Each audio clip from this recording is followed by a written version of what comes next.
Hello, everyone, and welcome to Vinane TV's coverage of the SIM500 Transervice Cup Series. It's Monday night racing, and the Tricky Triangle is our home tonight. It's Kevin England, along with Paul Strickland Jr. on the call. As we get ready, we have two races tonight, Paul. A 40-lapper and a 46-lapper, and the cars are on the grid. Absolutely. These cars are getting ready to line up and race two feature events here tonight at Pocono. And saw a great race this past Thursday night here at Pocono, the Multi-League Cup Series, and really had a lot of excitement. Lots of side-by-side racing down that big, long front straightaway and through these three corners on this racetrack. Really looking forward to the features here tonight, Kevin. It's going to be a fun couple of races. Byron Daly, winner of the race last week at Nashville, looking to see if he can make it two in a row here. And he's got two shots to get a victory here at the Tricky Triangle. It's going to be one of those races, Paul. This racetrack is feast or famine. The drivers were kind of told sternly after the number of cautions last week that, they'd really like to see them settle down a little bit, get some good racing going on here. This is a fun racetrack. I think I've run 3 or 4 times this week in this track, and the results are either wide open or wadded up. It's just the way the world works for this racetrack. An absolute stacked field here tonight for the Transervice SIM500 Cup Series. 41 cars making the call, and you can see everybody coming off a pit road here. And it looks like the very first feature event's going to have Randy Yoakum up on the pole. Random draw here for the starting lineup for the first race here. We'll take a quick peek at the grid as these drivers are making their way around this triangle. And the warm-up lap here on the pace lap, Byron Daly on the outside of the front row.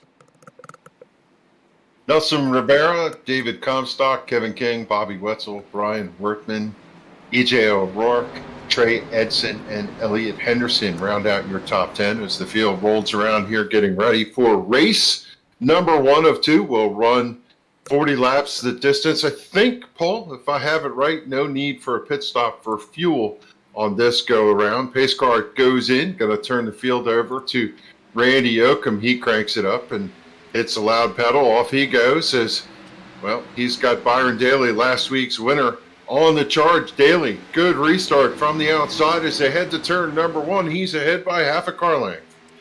And you can already tell, Kevin, 3 wide by about 16 rows deep here at Pocono. And it's great racing. These drivers know without a pit stop, without getting fresher tires, during these feature events here, they're definitely going to be able to stop for tires or get fresh tires on a fresh car between the two 40-lappers. Or the 40-lapper and the 46-lapper. But on these starts and restarts, you absolutely have to get all you can get. And there you can see Kevin King doing just that, moving from 5th to 4th, not even on the first lap. Oh, 22's around. Big wreck already. Elliott Henderson sliding down, everybody taking evasive action as the 22 sits sideways, and I don't know how it happened, but only those 2 or 3 cars were involved. Everybody else parted the seas and were under caution for the first time here tonight at Pocono. Gives us an opportunity to pull up the Kong Beer Bong instant replay, and you can see just how well these drivers are able to avoid wrecks. As you can see, there's a lot of room on the straightaways here to really fan out and avoid calamity right in front of wherever the car may happen to be. And you'll be able to see that just in this wreck here. And we're going to focus in on that number 22 car, as he was one pointed in the wrong direction. And you can see big move there from the 88 of Kevin King, goes around the 8 and the 41, gets himself up into the second and third spot. Second spot right there. And the 22 gets just a little bit loose coming out, gets a little bit of a tap there from the 5 of Trey Edson. There you can see the 37 gets a piece of it. Everybody else parts the seas, gets on high, gets on low. They get on around. No fuss and no muss. It looks like the 22 and Nelson Rivera doesn't have too much damage, but a lot of damage on that 37 car for Elliott Henderson right up on the front of that car. So he's going to have to come down pit road, hit that thing with some virtual hammers, and see if he can get back out on track. Yeah, the good news for Elliott, he gets to try it again later in the 46-lapper, but that car is really just going to kind of ride around at this juncture. The 22 did a good job locking it down, keeping the car in place after that incident. And to see, what a shame. A lot of damage to the 44 of Glenn Campbell. Glenn, another driver involved, apparently front end missing on the Transervice number 44, and he also will go to pit road. I think, if I had to put a finger, Paul, on a driver that's been emerging with some really strong runs and some good acumen about these tracks, it's got to be that 44 driver. He's just been having good runs lately, showing that he's got the speed. 100%. You can see a couple of drivers involved here making their way down pit road. Trey Edson, number 5, going to lead them on down.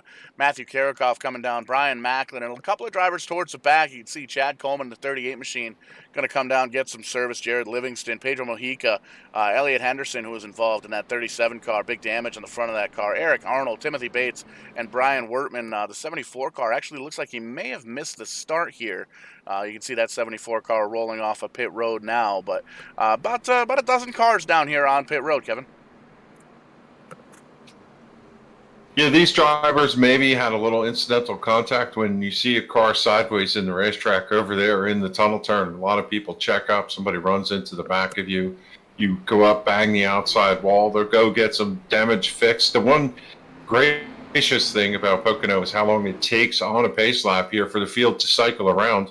And from that perspective, there's plenty of time, as you said, with the virtual hammers to beat and bang the car and get it straight. Most of the time, the car runs okay. You might lose a little speed, but in the draft, Paul, it seems to behave. And now, well, it didn't really get a great start. Only 2 laps in before that issue occurred. So we'll see if we get some long green flag runs here. It's pretty notorious for Pocono to have that. For sure, and we can see the draft really does play a big factor here at Pocono Raceway, and it's one of those deals, too, where fresh air is a big deal. We saw that last Thursday night with the Multi-League Cup Series brought to you by Stone River Outfitters. As soon as you can get a car up front, they're not necessarily able to pull away, but they are able to kind of maneuver the car just a little bit better than the other drivers, and they're able to kind of work with themselves and set the pace set their own pace rather for their race. So it's one of those things. I think Byron Daly right now in the catbird seat, but we know Kevin King here in the 88 has been super strong over the past month here in the SIM500 Transervice Cup Series, and you can see he's going to be starting on the outside now, moving all the way up into second after that first lap. 37 beats the pace car off of pit road, heads over there. You see the cones 3, 2, 1 going down to the front stretch. That's the marker, and the drivers really do use those cones. They're traffic cones. I don't know if they're zip tied. Somehow they're attached to the fence there, Paul, but they use them to turn the car in. And you see in the real life, the drivers come down the straightaway, and right about where that first cone is, where we were sitting Friday, Saturday, Sunday, and you could just hear the drivers ease out of the throttle and turn the car down into turn 1.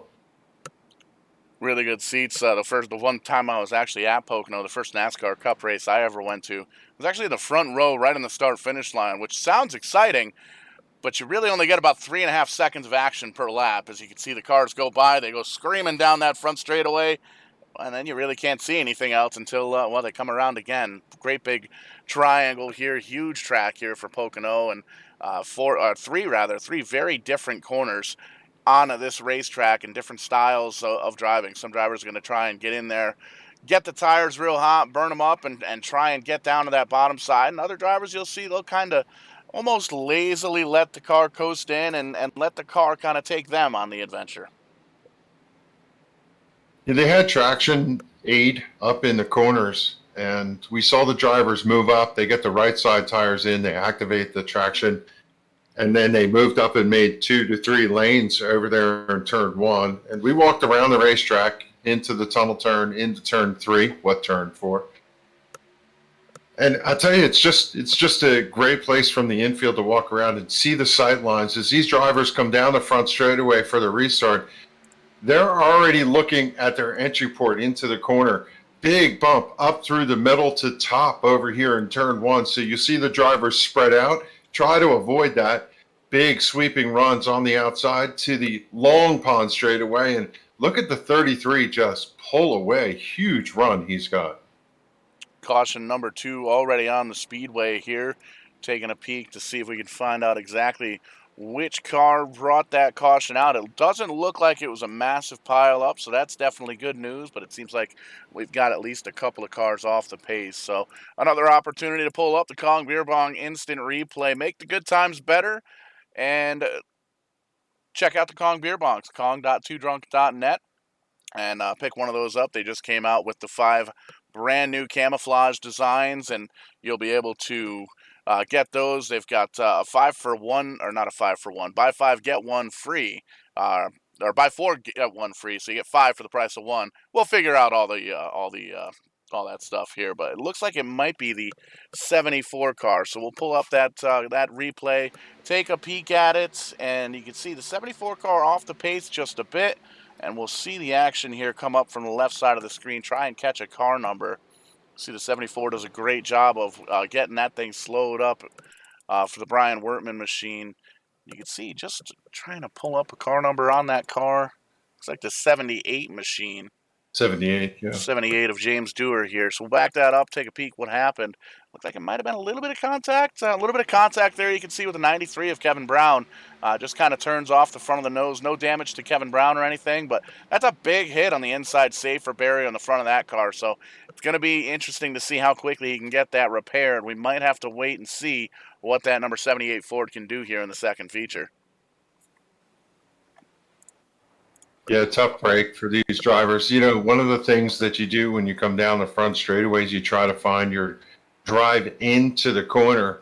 Byron Daly navigating the bottom great, came off of turn number 1 with a big lead, and then the yellow drops, so he'll have to collect the pace car one more time. And not the start we were looking for. A couple of these cars look like modifieds out and back, but I'm sure we'll kick it off and get it going again.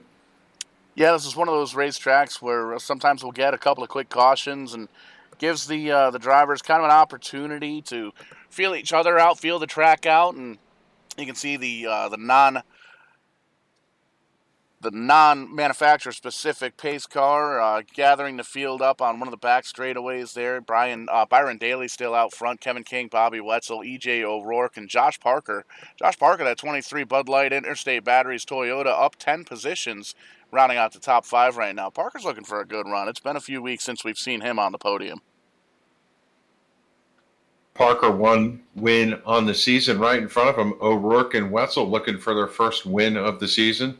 King, of course, 2 wins. Daly won last week.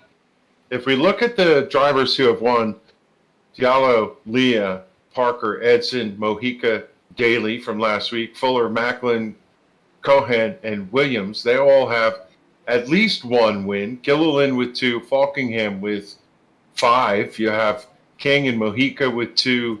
And, yeah, it's just I think there's 15, 16 winners so far this year, Paul. It's been a pretty wide spread. And absolutely, with the tear that Kevin King has been on in that 88 machine, he's on top of the power rankings, which you can check out over on the SIM500 Facebook page. But there goes the pace car. He's going to join the safety of pit road. Green flag is out. These cars are already down and away, and you can see 2x2 for right now, but watch as these cars fan out as they shoot on down into turn number 1.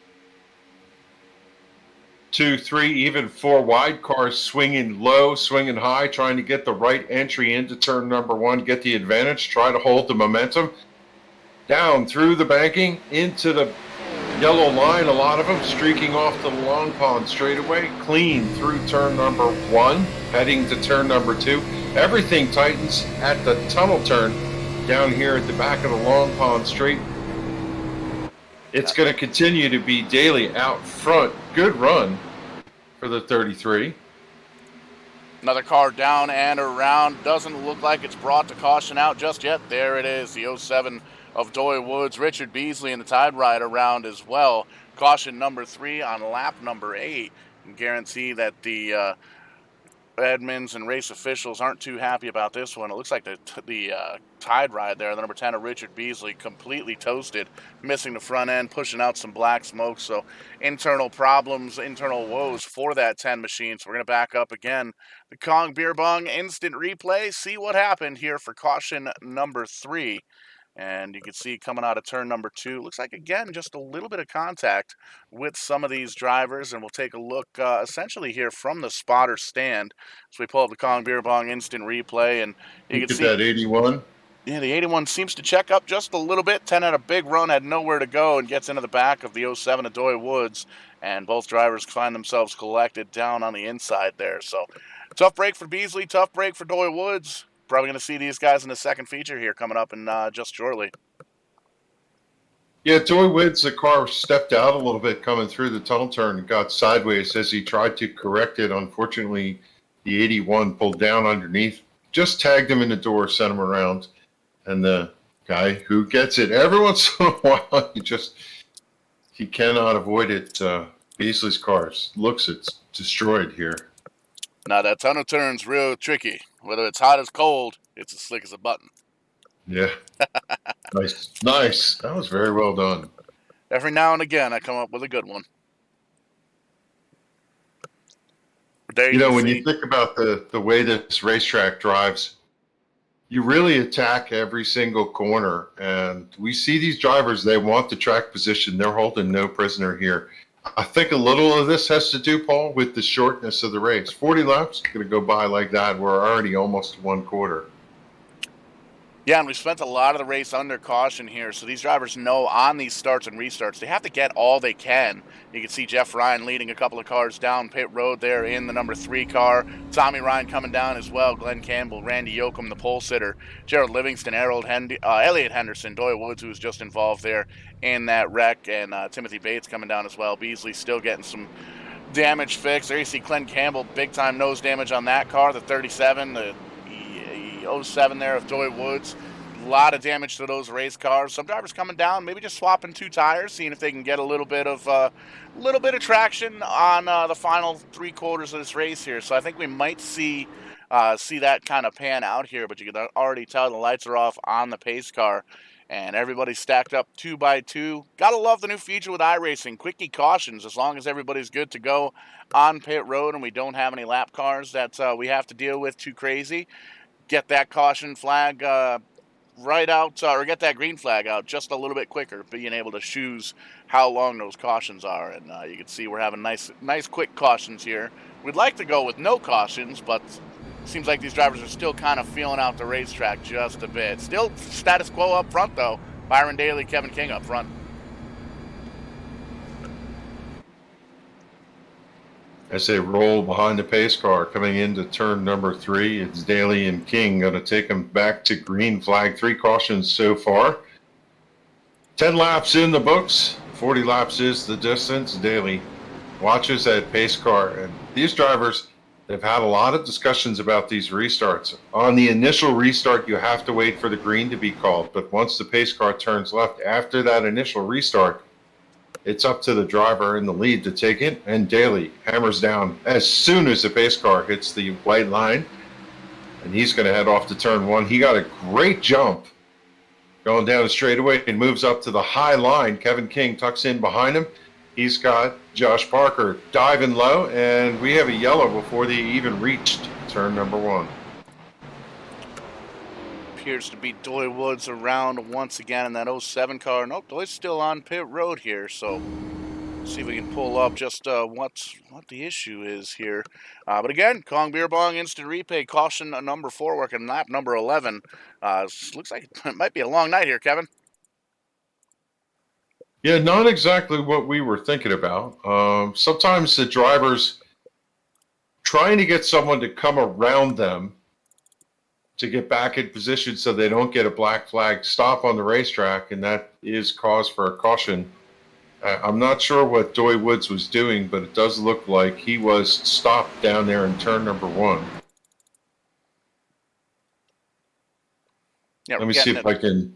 Yep, got it pulled up here in Kong Beer Bong. It doesn't actually look like there was a wreck, but you can see here we got it pulled up on the Kong Beer Bong instant replay, the 07 rather. Doy Woods comes down pit road and seems to just kind of park down on the apron, and the race officials or the racetrack officials calling caution for that. So I'm not entirely sure what went on there. It doesn't even look like the 07 is quite up to speed. So That's definitely a tough break for the field here, because you can see it gets kind of down there, calls for the tow truck, and then the pace car comes right out. So it looks like the racetrack officials, not necessarily the league officials, but quick little caution flag here on lap number 12. Yeah, he came to a stop right where Cole Custer came to a stop after crashing the other day, and we were sitting right there watching Cole hop out of the car. I thought he was going to hop back in it, but I guess after he looked at the front end and realized the splitter was down on the ground, he was toast. So he hopped in the medical vehicle and headed off.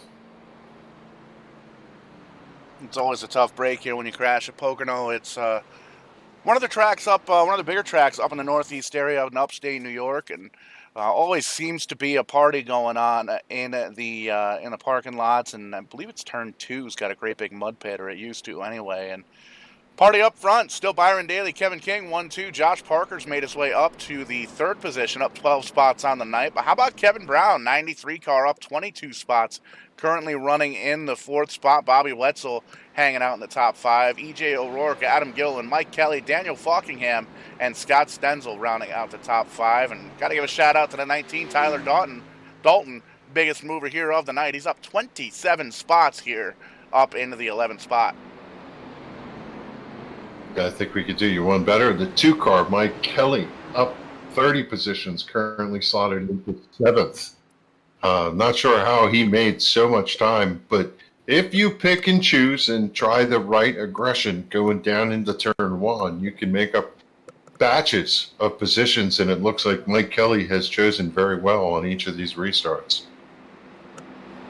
Being able to choose different lines to race in and choose which way to go, high, low, middle, somewhere in between. When there's a car wrecking in front of you, it definitely does you a lot of good here. And we've made mention a couple of times here at Pocono on the straightaways. There's a lot of room for these drivers to pan out and avoid calamity and avoid the tangly situations that they seem to get themselves in. But lights are off on that non-discriminatory, non-gender, or non-manufacturer-specific pace car there that iRacing put out. And we're getting ready to go green one more time. He's going to shoot down pit road. Hopefully he keeps those strobes off for a couple of laps. We can get some green flag racing here at Pocono. Working the restart. Lap number 14, feature number 1 of 2 here on the evening. There he goes. Bobby in the flag stand waving that green flag. And a great jump there by the 33 car. He's going to get down to turn number 1 with the lead. For a consistent restart that time for the top 2. Kevin King hanging tough, squeaks way out wide. He's going to get the good run off of turn number 1. He holds on to that 2 position. Big wiggle from the 39 of Falkingham, but he's got a good run to the back of Fuller's bumper. Here comes Stenzel on the inside through the tunnel turn. Josh Parker looking like he's one of the hungriest drivers here. Just got a big push from the 93 of Kevin Brown up into that 2nd position. Now he's all over the back bumper there of Byron Daly, and he wants to get up there and get himself a victory here in this Transervice Cup Series. A 23 car on rails, it seems like right now. Going to come around, complete a green lap here. Lap number 15, put it in the books, or lap number 14 rather, in the books, working lap number 15, and you can see the top 4. You can put a tow chain in between those 4 drivers. Wouldn't even hit the ground, those guys are so tight, but there you can see Josh Parker dipping on down low, all the way down to that yellow line. He's going to try and take that lead from the number 33 of Byron Daly. Side by side out of turn 1 to the Long Pond stretch. Still door handle to door handle. Kevin Brown looking for the opening. Will he go make it 3 wide? He's not. He's going to push Parker, which is going to give Parker the advantage. Parker out front for the first time. Here comes Kevin King to the inside. Side by side through the tunnel turn. Brown's car wiggles, but he carries some momentum out of turn 2. And he's heading to turn 3 with a slight advantage. Good turn in for the 93. The 88 slices down to the yellow line. The 93 will carry the day out of turn number 2. And we have a new leader here. Lap number 15, it's Josh Parker to the lead. And you can see as soon as he hit that fresh air with that number 23 Interstate Batteries Bud Light machine, he gets himself at least 10 to 12 cars of separation. Kevin King, Kevin Brown side by side now for second. Give the advantage to Kevin King, but Kevin Brown still fighting on the outside, and you can see, you can check out his Twitch channel on the back of that quarter panel, twitch.tv/KevinDeBrown. Always entertaining to watch him race in these SIM500 Transervice Cup Series and all the different iRacing events that he does throughout the weeks here. And Seems like these guys finally figured it out here, Kevin, working some green flag laps, side-by-side battle for second.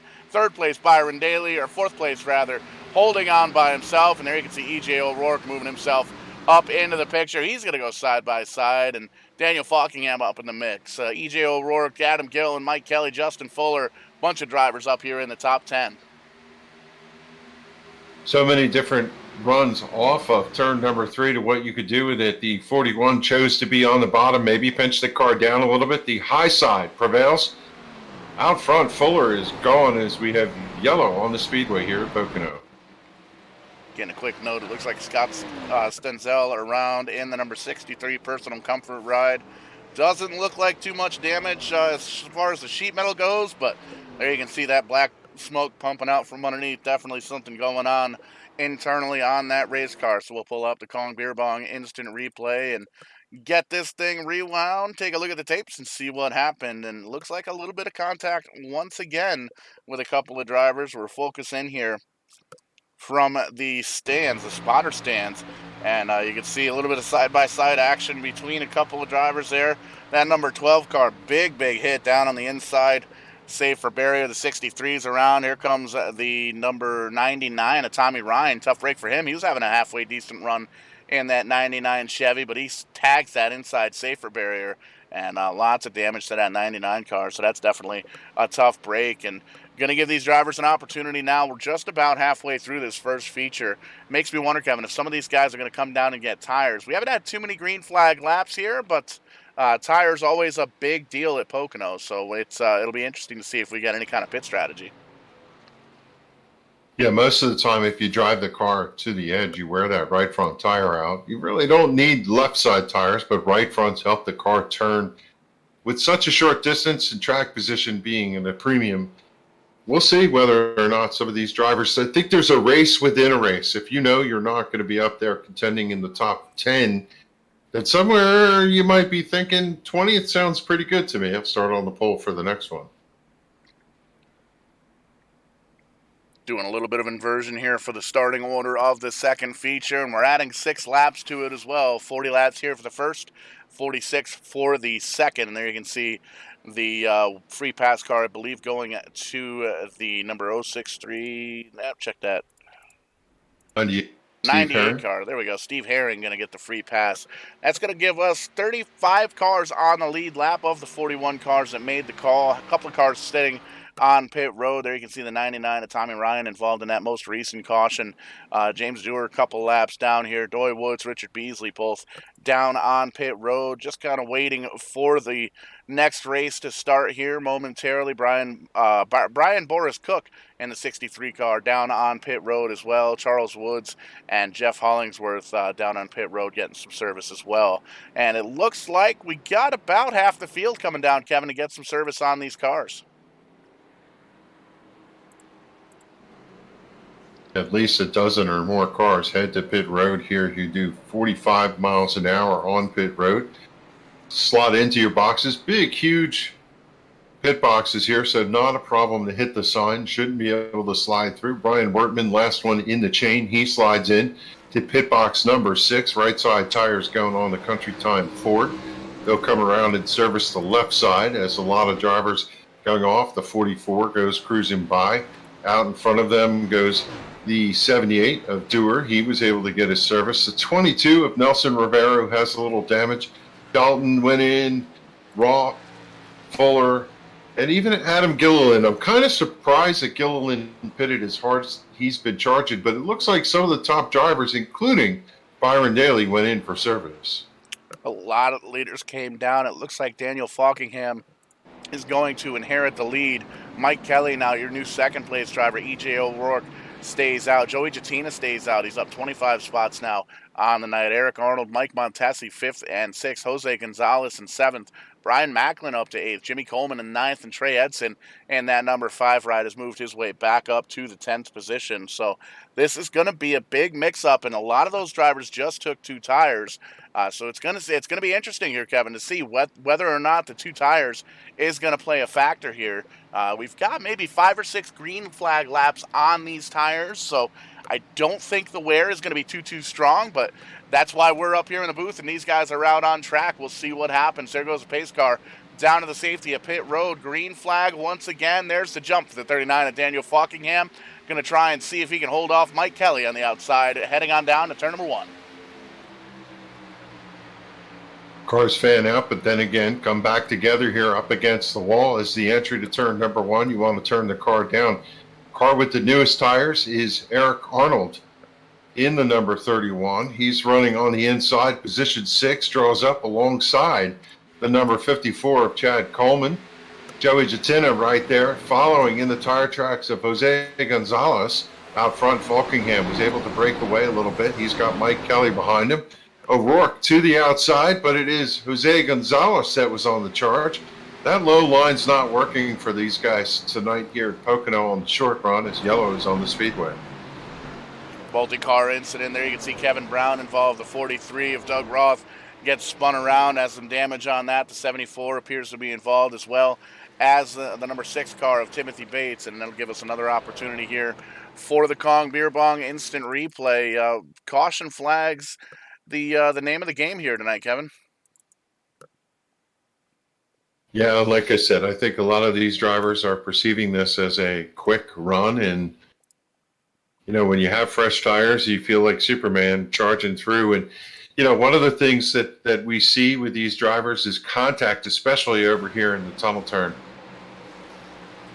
There you can see some 3-wide action. The 6 car actually looks like he actually comes down into Kevin Brown, collects Fuller in the 51, Doug Roth there again in the 43 car. A couple of big hits back here towards the back of the pack, and a lot of these drivers just came down to get 2 tires on pit road, and you can already see most of them involved coming down once again. Fuller, Simley, Herring, Stenzel, Woods, and Beasley down on pit road getting service. So another couple of handful of race cars getting damaged. Almost a battle of attrition here at Pocono tonight.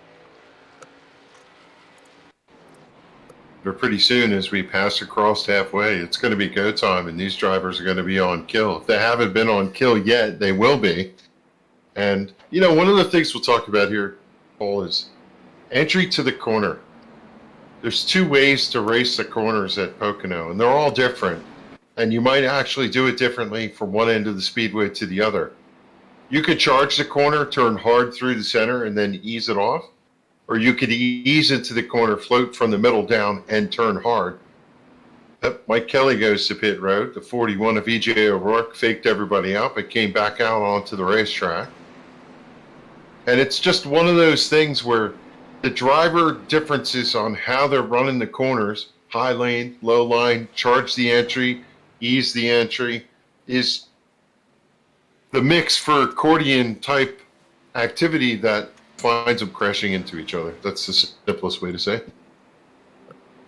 And with all the different lines, too, on the straightaways, they kind of, it's almost like a merge. You got a highway with 10 lanes on it, and it merges down into, say, 2 or 3 different lines here in the turns in Pocono. It's really tough to tell where the other drivers are going to go without having a lot of race condition practice, which these drivers do have an hour of practice before each race here on Monday nights. No practice in between the 2 races here tonight, doing a little bit of twin racing here at Pocono. 46 lapper coming up after, directly after this. I believe we've got a 5-minute warm-up in between the 2 races. I could be wrong on that. We'll see if we can talk to the top 3 finishers of this race quickly before we get into race number 2. And maybe we'll be seeing this one kind of working out as a practice session. Try and get some green flags there, green flag laps in the second feature tonight. Yeah, I think the call was 2 minutes. So we're going to ask them how the race went. They're going to tell us it's great. Then we're going to move along. 2 minutes in between the sessions. And that's what it's all about, entertaining the masses here on Vidane TV. I want to thank everybody for tuning in here tonight on the Monday night for the Transervice Cup Series, brought to you by SIM500. On the YouTube, on the Facebook, doing all the promotions on Twitter as well. Always great to have you with us. Give us a like, a share, a follow, all that good stuff. Be sure to tip your bartenders, tip.vidane.net. Green flag in the air, out one more time. 18 laps to go in feature number 1. And there you can see the advantage is going to go to Daniel Falkingham on the outside. E.J. O'Rourke down there on the bottom.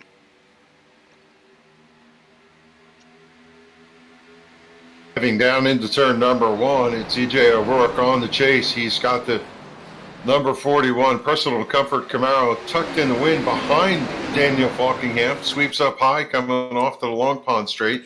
And one car, huge hit down there, bounces back out into the racetrack. Everybody's going to clear him. But one car just made it almost look like Justin Haley kind of crashed due left into the barrier over there. Yeah, massive hit for the 88 of Kevin King. Gets a little bit of contact and then a lot of contact with that inside safer barrier here. We're going to pull up the Kong Beer Bong instant replay one more time. We're actually going to ride on board with that 88 car just to see the impact of that car. Coming into the turn, you can see off the throttle, way off the throttle, 3 wide in front there. You can see Byron Daly in the middle, Wetzel up high, Josh Marker down there in the mix, just drivers running out of real estate, and boom, there you can see, okay, it wasn't that big of a hit there, but he comes back up into the racing groove, and you can hear the wind go by. That's how close that contact could have been. So out of the corner of our eye, it looked like a much bigger hit for Kevin King. It sounds like the engine is still firing as it should. So we'll see what the 88 car can do. He's coming down pit road now to get some service. Yeah, Kevin hit right about where that crossover gate is back there where the cars enter into the road course when they race off of turn number 1. And I could imagine that car is pretty twisted. He's going to change right side tires there. Now, I suspect with that damage, he's going to lose some RPM, some speed. But, you know, one of the things I know, Paul, is even if the car is not as fast down the straightaway, you can make some time through the corners and still be relatively competitive at this racetrack.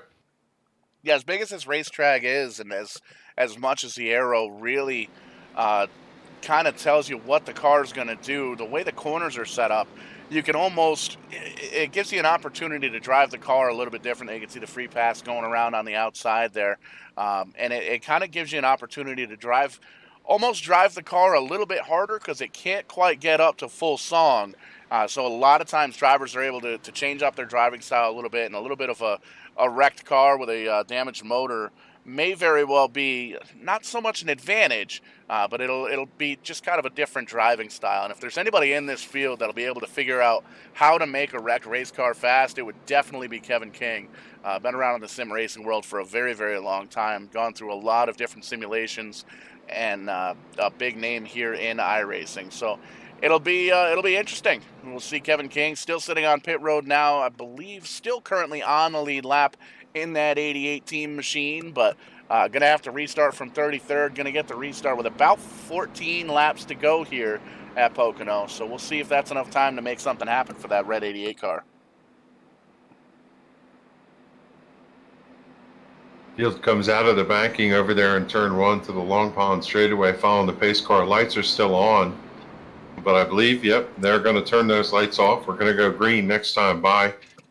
There is an admin call here to restart the race single file restart for this restart here on lap number 16. Now, Daniel Falkingham playing a little strategy here. We talked about tires. They're either good or bad depending on how you drive the car. And thus far, Daniel Falkingham, he's got 25 laps on the same tires he started the event with. So does E.J. O'Rourke. Jose Gonzalez, I'm not sure, but I think he's pitted once. And Jimmy Coleman, running in the 4th spot, has not pitted yet. So some of these drivers parlaying track position instead of tires to a top 5 run here at this stage of the race. David Comstock in the 13 car, he's up there in the top 5. Brian Macklin having a solid run so far. Luck seems to be working in his favor, and I hate to say that because I like Brian. Probably just cursed him, but we'll see what happens. Randy Yoakum up in the top 7. Joey Jatina having a good run in 8th. Eric Arnold and Jeff Ryan rounding out the top 10. Mike Montesi right there as well. Green flag once again. Single file restarts. Let's see how this works out as they shoot themselves down into turn 1.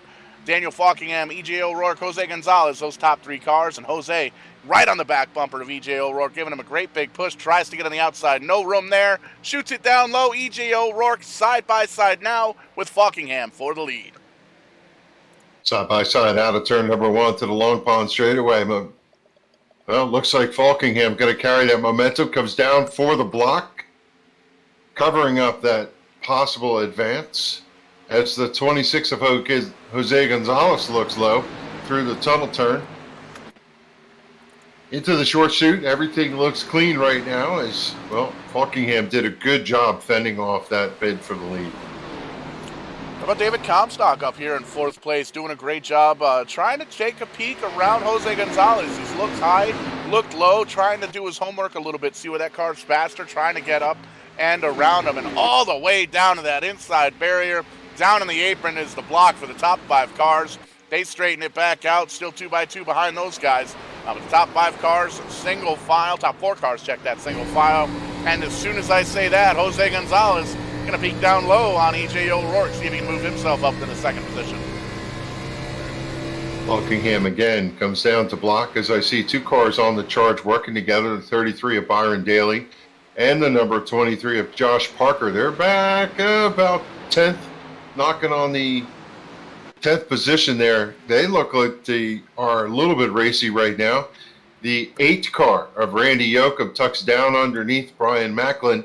The 2 of them down the low line over in turn 3 as they charge off to the front straightaway. It's all about getting off turn 3 at this racetrack. Nice wide shot here. You can see all the cars basically trying to block, but also trying to get a little bit of draft. Going all the way down to the inside, coming all the way back up. The 8 almost gets into the 3 car there, but he gets everything A-okay. He's able to stop in time, and now Byron Daly going to take a peek down low, try and make it 3 wide, 54 all the way up on the high side for Jimmy Coleman. Randy Yoakum there in the center. And a 33 of Byron Daly thinks a little bit better of it. He's going to tuck behind the 8 car for right now. But these drivers starting to feel out the different lines on this racetrack, coming to the stripe, 12 laps to go. I think the single file restarts here, Kevin, exactly what the doctor ordered. I don't know if it's a psychological game or what, but Daniel Falkingham loves. They should call him Mr. Clean Air if we're going to give him. He's out by half a second, and whenever he gets out front, worn tires, damaged race car, it doesn't matter. Psychologically, if he's out front, he's in control. He's just doing a spectacular job covering these guys by a half second, but E.J. O'Rourke has a different idea. He was beating the bumper cover off of the number 26 of Jose Gonzalez. Visibly, you could see out of turn number 1, them closing the gap. Yeah, E.J. O'Rourke saw just how big that gap got between 1st and 2nd, between Falkingham and Gonzalez, and all over the back bumper of that number 26 Goya machine. And you can see there's a little bit of yellow paint there on the bumper of the 41 car. Now David Comstock going to come up and give E.J. a push. Slams right into the back bumper, backs off in the corner, gives him plenty of room, doesn't want to spin him out in the corners. And there you can see Brian Macklin joining the picture there in the number 30 Toyota, moving up into the 5th spot. And these guys are going to have to work together a little bit to try and catch back up. And just as I say that, there goes David Comstock. He wants to move his position up into the podium. He's going to go down low, pass E.J. O'Rourke, going to bring Brian Macklin with him. And it looks like Macklin's got just a little bit more momentum. He might be trying to get one more spot. Saw O'Rourke over there in turn 3 hold the car low, and it seems like these drivers are not able to carry the speed on the low line out of that corner. The 26 of Jose Gonzalez was using O'Rourke as a pushing partner. Now maybe Comstock has it, and the deal that he wants is he wants a push to get away, and then the driver behind him could use the draft, and they can inchworm themselves up. But given that the 26 did not have a pushing partner that time, well, the 39 in Clean Air, he's driving away again. 7/10 of a second lead, and there you can see it on your screen, about 10 car lengths. Single file for the next 4 cars in line, and back here to Josh Parker. He's going to get around Randy Yoakum on the bottom side with a little bit of help from his friends. Adam Gill in the 81 pushing the 23. He's going to slide up into the outside line. Byron Daly going to take a peek down low. These drivers know that they are running out of time here. 10 laps to go in the very first feature here of the evening. Trying to close up on that front pack, trying to close up on that leader. Gonzalez a little faster down here through the Long Pond Straight. We'll see how he gets into the tunnel turn. Through the bump, touches the apron, rolls off to the short chute, coming to turn number 3. Loses a little bit. Falkingham definitely had a better corner over there. Arcs the car high, turns it down to the yellow line. Cross the yellow line, almost to the rumble strips. Uses all the racetrack coming out of turn number 3. And spectacular textbook run out of 3 to get the speed to the front straightaway. Falkingham looks like a man in the wind. Picking these laps up and putting them down, and there you can see the lap times over the last 5 laps between the leader, Daniel Falkingham, and Jose Gonzalez in second. Back and forth for each one of these laps to see who is quicker, and it's definitely fairly even. Low to mid 54-second range for the lap times here at Pocono. And it's really tough to tell. You can see David Comstock is able to kind of get up to the back bumper of the 26 when he's not trying to hold off Brian Macklin in the 30 from behind him. Right now, everybody kind of thinking better of it. Might be saving a little bit of tire, saving a little bit of heat in that car underneath the hood to try and give a big push here with a few laps to go. And you can see one of the cars coming off a pit road there. Still 32 cars on the lead lap. Kevin King, the first car, 1 lap down, scored in 33rd. So not the night he wanted for this first feature. We'll see what happens. But there you can see another great block down on the inside.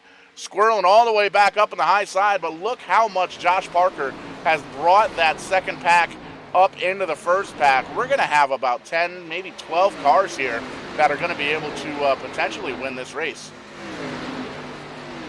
Yeah, Josh Parker before was behind the 33 of Byron Daly, but able to make his way around. And he is just getting the back of the Bud Light Toyota, beaten off by the 81 of Adam Gilliland. Gilliland on the charge just continues to shove that 23 forward. The two of them working to use momentum like we talked about the inchworm approach. The 23 up high now. I wonder if Gilliland's going to work with him. He is. I thought maybe he was going to go by. What's interesting is they stay up outside coming down here on the front stretch. Everybody else following the 39 down. And you can see that 23 car is getting one heck of a run here. It's going to be interesting to see what happens on the front stretch this time by. If those top 5 cars go down low like they have been, well, that might not be a thing, because there goes Josh Parker down on the low side, getting a big push from Adam Gilliland right behind him. Byron Daly is there as well working with these guys, and we can see just how hungry Josh Parker is. Wants to get up to the front of the pack, wants to get himself a good finish, and not necessarily a good starting spot for the second, but possibly, potentially, a good average finish for the 2 races here tonight. Currently working that 5th position. He wants more. He's closing in the back bumper now, Brian Macklin. I watched Falkingham, and he's hitting that same mark. Oh, he's going to brush the wall coming out of turn number 4, maybe a little too much. And there you can see the top 4 cars. They all go down on that low side. Josh Parker stays up high. Huge push from the 81 car. Has to get out of it just a little bit. Doesn't get out of it as much as he maybe potentially should. Gets right up to the back bumper. Kisses the bumper of the number 30 of Brian Macklin. And you can see that 23 car has a great big run coming out of the turn. But he doesn't have the pusher right on the back bumper like he was trying to. And there you can see Daniel Falkingham's lead. It's gone. Jose Gonzalez all over the back bumper of the leader right now. We've got 1, 2, 3, about 9 cars right in the blanket. And David Comstock there check that, Randy Yoakum in the 8 car. Currently out there in 9th, has a little bit of position behind him. But Jose Gonzalez going to dip on down low for the lead. Try and take a peek, see if he can get it. Yeah, that low line just does not work for these guys. Everybody who's tried it has lost position. Comstock able to scoot around, and the 39 of Falkingham looking out his back mirror sees different car out there as Comstock right to the back bumper. Falkingham turns it down. I've been watching Falkingham in turn number 3 on entry. The racetrack fence changes. There's a patch there just past the cone marker. And that's the turn-in point. Everybody else turning in a little earlier than Falkingham. He's turning in right at that turn-in point, and it allows you to arc right down to the yellow line. I found that the other night racing, and I see Falkingham using it to his advantage, but he is killing these guys. Right here, the racetrack change where the safer barrier starts, that's where he turns in. cuts the car right below the little bit of the yellow line, and if he could do it, he rolls off here right to where the safer barrier ends, and you get the full sweep and beat these guys down the front straightaway. But I'll tell you, I'm looking at 13 of Comstock. He's got to figure out the tunnel turn if he's going to beat Daniel Falkingham. These guys have to be careful with Josh Parker and company getting a big run heading down into turn number 1 on that high side, as all these drivers up in the top 4 or 5 always seem to go down on the low side. Josh ran out of momentum, but he decided to take it down low. He does get around Jose Gonzalez. He brings the 81 of Adam Gilliland right in his back bumper, pushing him as hard as he possibly can. Move Parker up into the 3rd spot. Going to cross the stripe here with 3 laps to go. And that 23 car, I don't think he's done moving forward. It looks like he's going to lose his drafting partners there with the 81 and the 33. Potentially, but those guys making it happen there on the outside for sure. Yeah, Gilliland basically shoved in under turn number 3 to the 26. 26 pushed up a little bit, and Gilliland to the back bumper one more time. He lost a little space trying to push the car down to keep it from rotating over there in the tunnel turn, but he's back to the back bumper, and I would not have guessed a couple laps ago that these two would have come through, but huge run for Adam Gilliland to the Long Pond straightaway. This may make a challenge for second by the time we get over here to the tunnel turn, as they're lockstep again, and he turns down. And you can see the 81 doesn't seem like he's got too much interest trying to get around Josh Parker in that 23 car. Seems like he's working with him pretty well, and you can see here from the chopper view, just trying to make as much happen as he can. Josh Parker going around David Comstock. Just as we said that, 3 wide. There goes Adam Gilliland sticking his nose where it don't belong. Making it work, though, on the middle side, and he's going to bring Byron Daly in the 33 car with him. Jose Gonzalez wants to join the party. So all of a sudden, 23 car slipping on back, move the 81 back up in the second. Byron Daly is there. Popsicle sticks are in the air. 2 laps to go here, feature number 1 at Pocono. I think the deal was, I'll get you there, but when we get there, all bets are off. The Gilliland cashed a check, and I cannot believe they run 3 wide out of turn number 3. Now Byron Daly, his teammate, to the back bumper, and perhaps he'll play that role. Hopefully he can do it as well as Gilliland did to get up there and get to Falkingham. We'll see how that works out as they roll through the tunnel turn one more time. Out to the short chute. Little drop off from Byron Daly. He's not to the back bumper of the 81. So it's Falkingham out front, Gilliland second, Byron Daly third, David Comstock fourth, Jose Gonzalez in the 5th position. Coming to the white flag, white rag, feature number 1, just about in the books here. Daniel Falkingham going to lead him on down. You can see everybody shooting on down to the low side, trying to take advantage of that draft, sliding back up for the high side, coming down into turn number 1, and the advantage is 3.5 tenths over Adam Gilliland, and it doesn't quite look like anybody's close enough to get up and push and get up and around here, but still have about a half a lap to go here, Kevin. Falkingham out front, Adam Gilliland second. He draws to within about a tenth of a second right here through the tunnel turn. It's all about how he gets through. The car wiggles just a little bit, but he's able to stay with Falkingham. Coming down here through the short chute, it is the turn in to turn 3 that's going to decide this. For the last time, Gilliland drives it in hard. He's to the back bumper. Can he get enough speed coming here to the front straightaway? He's going to drift up out of turn 3. That's going to open the door. Falkingham squeaks low to drop the graph, and he's going to win race number 1 here at Pocono.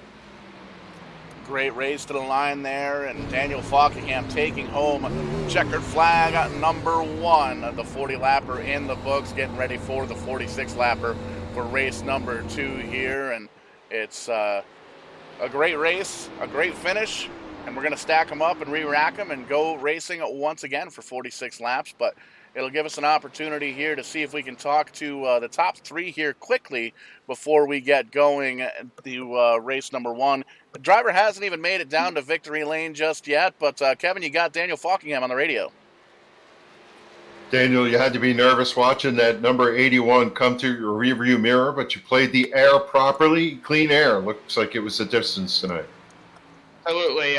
One more lap and Adam Byron had me for sure, because I was just starting to plow like crazy on those old tires.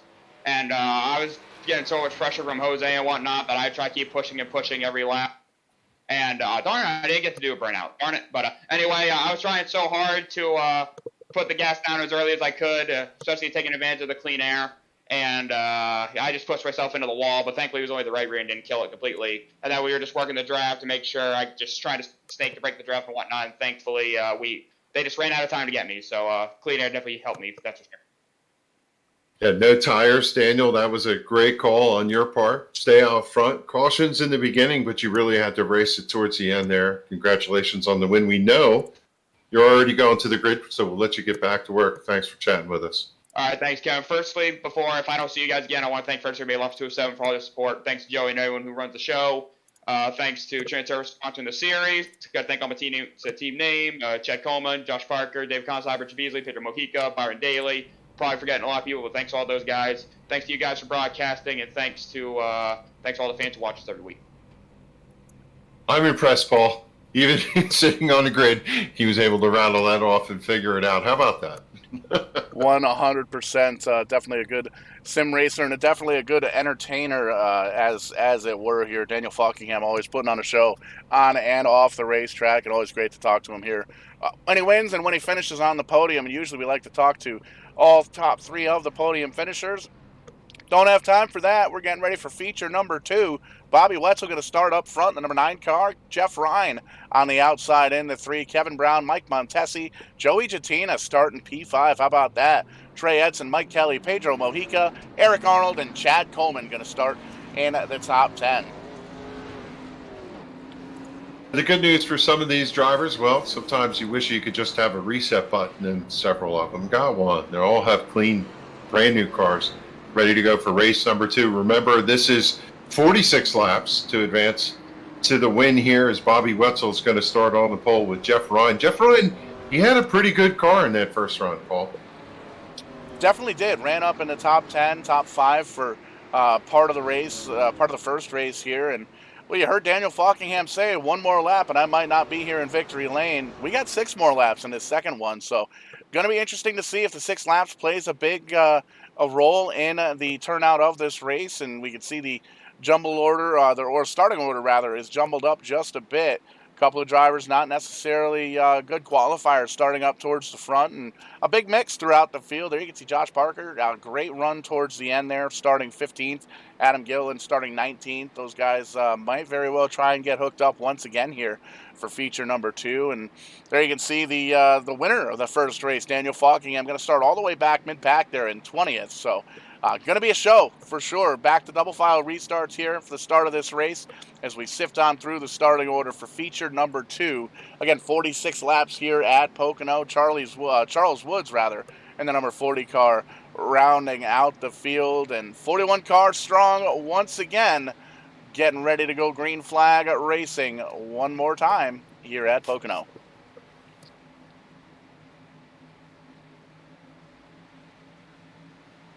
Pace cars in. Wetzel takes them to the green flag as everybody comes up to speed. Right now, still 2 by 2 by 2. Nobody ducking out of line. I'm sure they had a quick chat with everybody saying, come on, let's just get a good, clean start and get to racing, spread out a little bit. See one car, Elliot Henderson, dropping down to that middle line. He's going to clear the 97 up high over there in turn number 1. Livingston dropping back, able to get through cleanly as they're side by side going down through the Long Pond straightaway. Lots of drivers taking it 2 and 3 wide already here on lap number 1 of the second feature, and you can see lots of jumbling up here towards the mid-pack, and that's because caution flag number 1 once again going to come out, and you can see Byron Daly slow off the pace just a bit. Don't believe he was involved, but we'll take a peek here at the first Kong Beer Bong instant replay for race number 2 here on the evening. Yeah, it actually was the 33 involved in that incident. Got a little tap, got sideways, and was able to drive through it. The back of the car caved in a bit, but in the Kong Beer Bong replay, you can see that a little bit of contact where they stacked up on the entry to turn 2 from Eric Arnold put us under caution for lap number 1. Byron Daly does a great job saving this as we rewind the tapes here, and shows a little bit of contact. Goes a long way here. Keep an eye on that red 33 car up on the high side, and you can see he has to check up for the 30 car in front of him. The 31 nowhere to go except into the back bumper of the 33. Gets a little bit sideways and collects it, able to get on moving through, but Gerald Livingston, a different story for the 97 car, loses the back end of that race car and unfortunately gets a almost a square hit with that inside safer barrier down in the corner. So a lot of damage in the front of that 97 Ford. We'll see him on pit road to see if we can get that thing worked out. But Kevin Brown, the leader, after lap number 1 here in the books under a quick caution. Happened fast, that transition from race 1 to race 2. I'm trying to collect my notes here, make sure that we got everything straight, but we get a little bit of a breather here. I got to go back to race number 1, Paul, and talk about the story of the race. Had to be the tandem. I'm sure everybody watched the 81 and the 23 come through the pack the way they did. And it reminds me of Earnhardt Jr. and Tony Stewart, how they used to find each other at restrictor plate races. Because I don't believe those guys are teammates, but they certainly worked well together to get themselves some decent finishes in race number 1.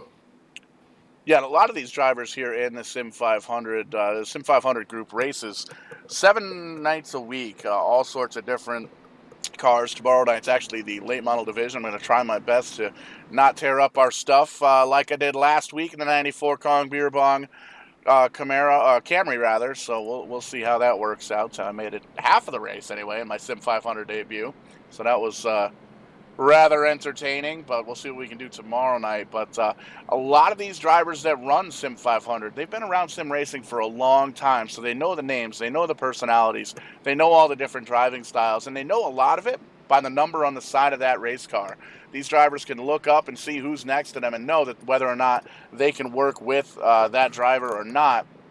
And a lot of times you'll see some of these veterans kind of pairing up and doing the tandem drafting at one of these big tracks here at Pocono, or like you made mention, the plate races, Daytona, Talladega, the Coca-Cola SuperSpeedway, or the iRacing SuperSpeedway rather, here in the iRacing simulation, and now the Nashville SuperSpeedway that we have here in iRacing as well. So it's cool to see some of the teammates working together and some of the not so much teammates working together. And there you can see the lights off on the pace car, another quick yellow lined up 2x2. Gonna try it again here on lap number 3.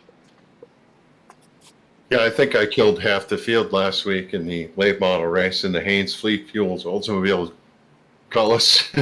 Hopefully we'll do a little better next week. That car was a handful over there last week, but this week I'm looking forward to the race. Las Vegas, not so kind. Kevin Brown on the inside, to his outside, Jeff Ryan. Pace car's going to turn left. Where will Kevin hammer down? Will he go as soon as the pace car turns left, or will he hold him a little bit?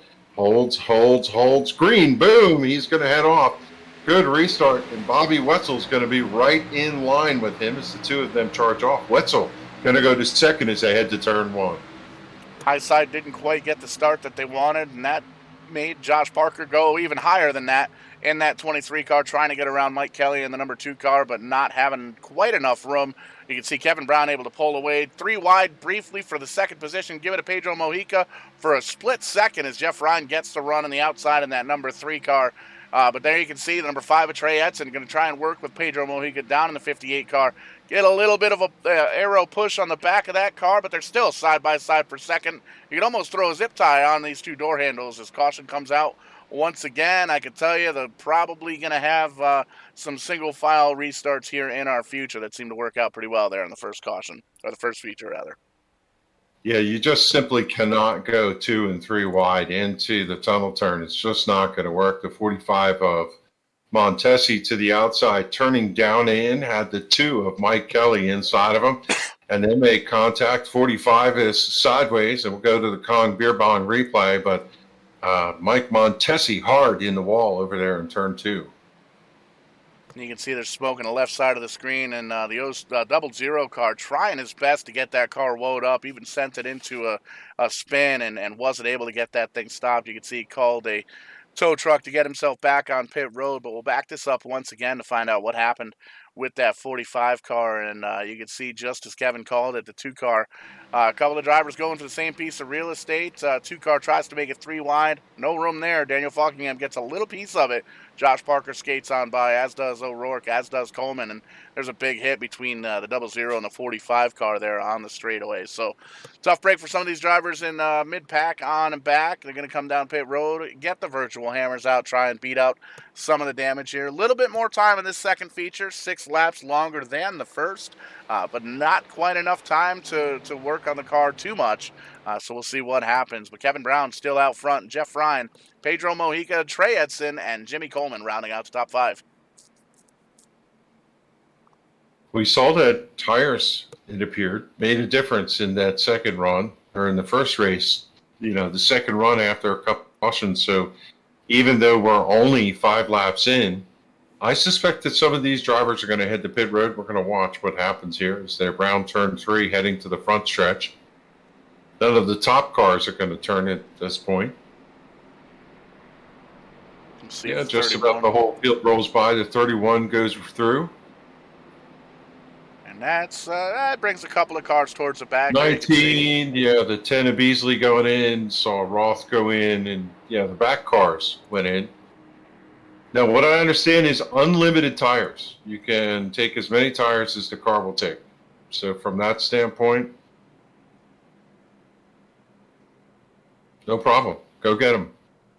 They're free tonight. That's right. iRacing, one of the big benefits over driving a real race car, you don't have to pay for the tires. And sometimes the league officials will put a limit on how many sets of tires just for the spirit of competition. But here with 40 laps and 46 laps with a fresh set, at the very least, in between the 2 feature events, the race officials saying, you know what, go ahead and have at it. If you think that's going to make the car go faster, go ahead and give it a shot. And one of the drivers not coming down pit road, Kevin Brown up front, we made mention, had a pretty good run towards the start of the last race. Got a little bit of damage on that 93 car, but luckily with the second feature, able to get a fresh start, clean reset, and you can see now leading out front here, working lap number 6. 40 to go in feature number 2. Couple different players here in the top 10. Trey Edson in the 5 running 4th. Didn't talk about him at all, I don't think, in the first race. And, Bobby Wetzel started up front, dropped a little bit, running in the 6th position, but still holding into the top 10. 6 laps in, as single file will be the restart here. Everybody lined up to the high side, which is rather interesting to see, as the pace car just about to turn left and leave the field to restart. Lap number 6, green flag out. Everybody charges down this front stretch. This should clear things up a little bit for over in the tunnel turn, hopefully, Paul. Yeah, for sure. We saw the single file restarts really made it work in the first feature here, and it gives these drivers a little bit less of a sense of urgency. You don't quite have to go as hard. You can go as hard as you want on the start, but you don't necessarily have to try and block the cars in front of, beside, and behind you. Just have to work on what's in front of you and what's behind you. So it gives the drivers less things to try and concentrate on at the same time. And you can see Pedro Mojica trying to make it work, taking a peek down on the low side of Jeff Ryan. Not quite anything there. We've noticed all night long, you may have mentioned a couple times here, Kevin, the bottom side not as strong on the high side, and you can see it's making it happen here on the 5 car at Trey Edson, working about the middle groove or so, and you can see he kind of closes right in on that 3rd position. Yeah, it seems like that bottom line tends to bog the car down as Wetzel down low, trying to get what he can, but everybody swings back up. Wetzel stays high, and 2 or 3 cars drive by him. So, to the point, if you're going to drive into turn 1, I think you need that high entry turn down to carry the speed. Didn't work for Wetzel that time. I'm looking at the 3 of Jeff Ryan. He got a great run off of turn number 1, but he's under assault. Here comes Pedro Mojica to the inside for position 2. Side by side, it looks like a little bit of door contact there between the 3 and the 58. Going to knock the Momentum down just a bit. Trey Edson going to get all the way up there and give a big old shove to number 3 car on the back bumper. It's going to push him ahead by 3 or 4 car lengths and kind of close up everybody in behind here. There you can see Daniel Falkingham joining the party. The 54, Jimmy Coleman, he's up here as well. David Comstock, the 13 car. Great run for the second race as well. And look who it is. Josh Parker in that number 23 car. Kind of drafting a little bit with Daniel Falkingham there. Falkingham dips on down low.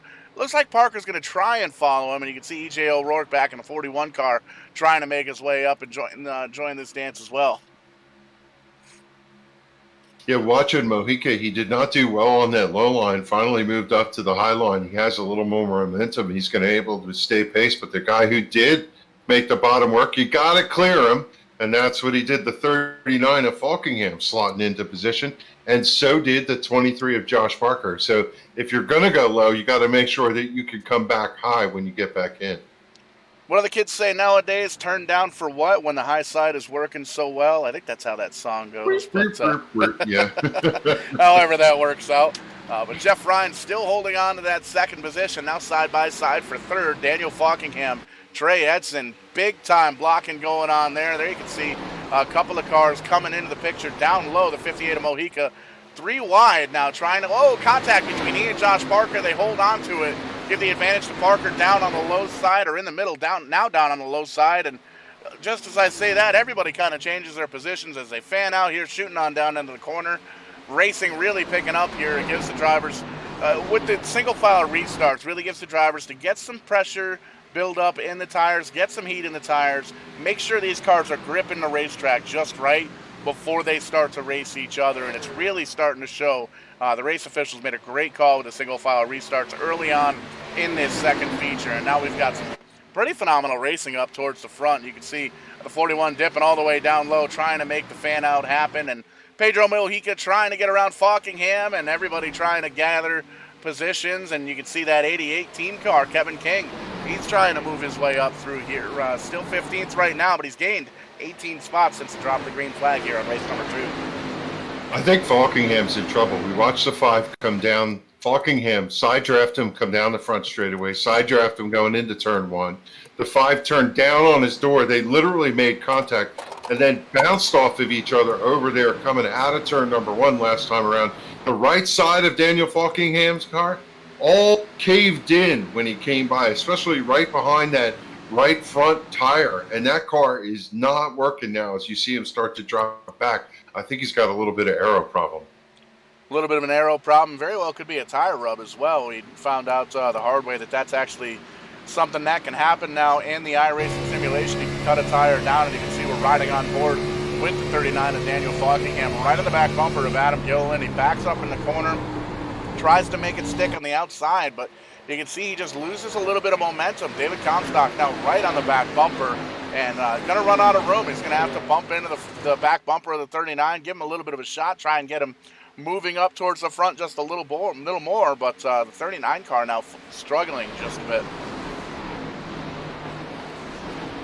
They slide underneath the stricken car of Mike Montesi. That's going to cost Jeff Ryan the second position possibly. Trey Edson, his car seems none the worse for the wear. That right side did bang against Falkingham, but, well, he's going to, or left side, sorry, got that wrong.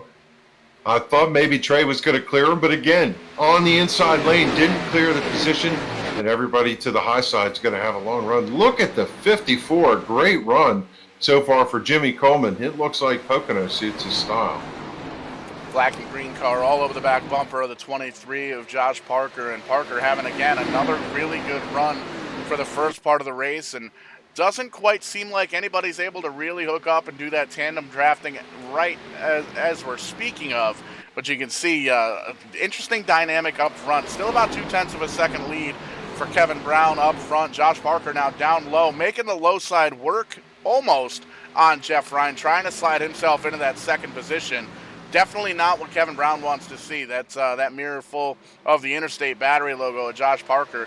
Made mention during the first race, very hungry, this number 23 camp, wanting to get a victory here in the SIM500 Transervice Cup Series. They're so tight against each other coming down the front straightaway now. Parker tries to use the air to move away. It's not going to be to his advantage. He's going to drop a little bit. but he's got Gilliland, and I have to say, if anybody uses the air to their advantage and can compensate for the challenges, is the 39 of Falkingham.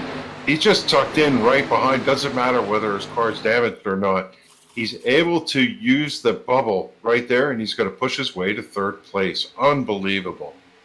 And you can see all over the back bumper of the number 3 of Jeff Ryan, and trying to take advantage and use every inch of the racetrack, every inch of everybody else's bumper, and move himself into a better position. You can see Jimmy Coleman joining the party, Brian Macklin, Pedro Mojica in the picture as well. Chad Coleman having a solid run in the 10th spot. And Kevin King, he's coming in a hurry. He's up to the 9th position now, 24 spots.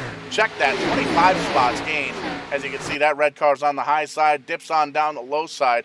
Kevin King trying to make a little bit of a comeback after that wreck. Oh, the 3 car, Jeff Ryan, big time sideways, saves it. How in the world? Going to lose a lot of track position there in the number 3 car, but that could have been a whole lot worse than it was. Jeff Ryan, heads up driving move of the night, saves that car from almost 90 degrees sideways. That's just incredible. It almost feels like the car got all the way on the right side, wind to the car like a sail, and just straighten it back out and let him drive out of it. He put it into that banking, and incredible safe driving for the Jeff Ryan mobile. Is change for second. The 81 of Gilliland goes out. Here comes the 23 of Josh Parker. He's going to move around. Daniel Falkingham and Pedro Mojica moves by. You can almost see in some of those shots, Paul, that right front tire is sticking out. Behind the right front tire, the door is caved in on the 39. And he's trying to make it work, trying to get as much as he can, as much advantage as he can, trying to stay on the back bumper of whoever's in front of him to see if he can maybe keep the air off of that car and just hold on to a decent finishing position here. Came home with the victory in race number 1.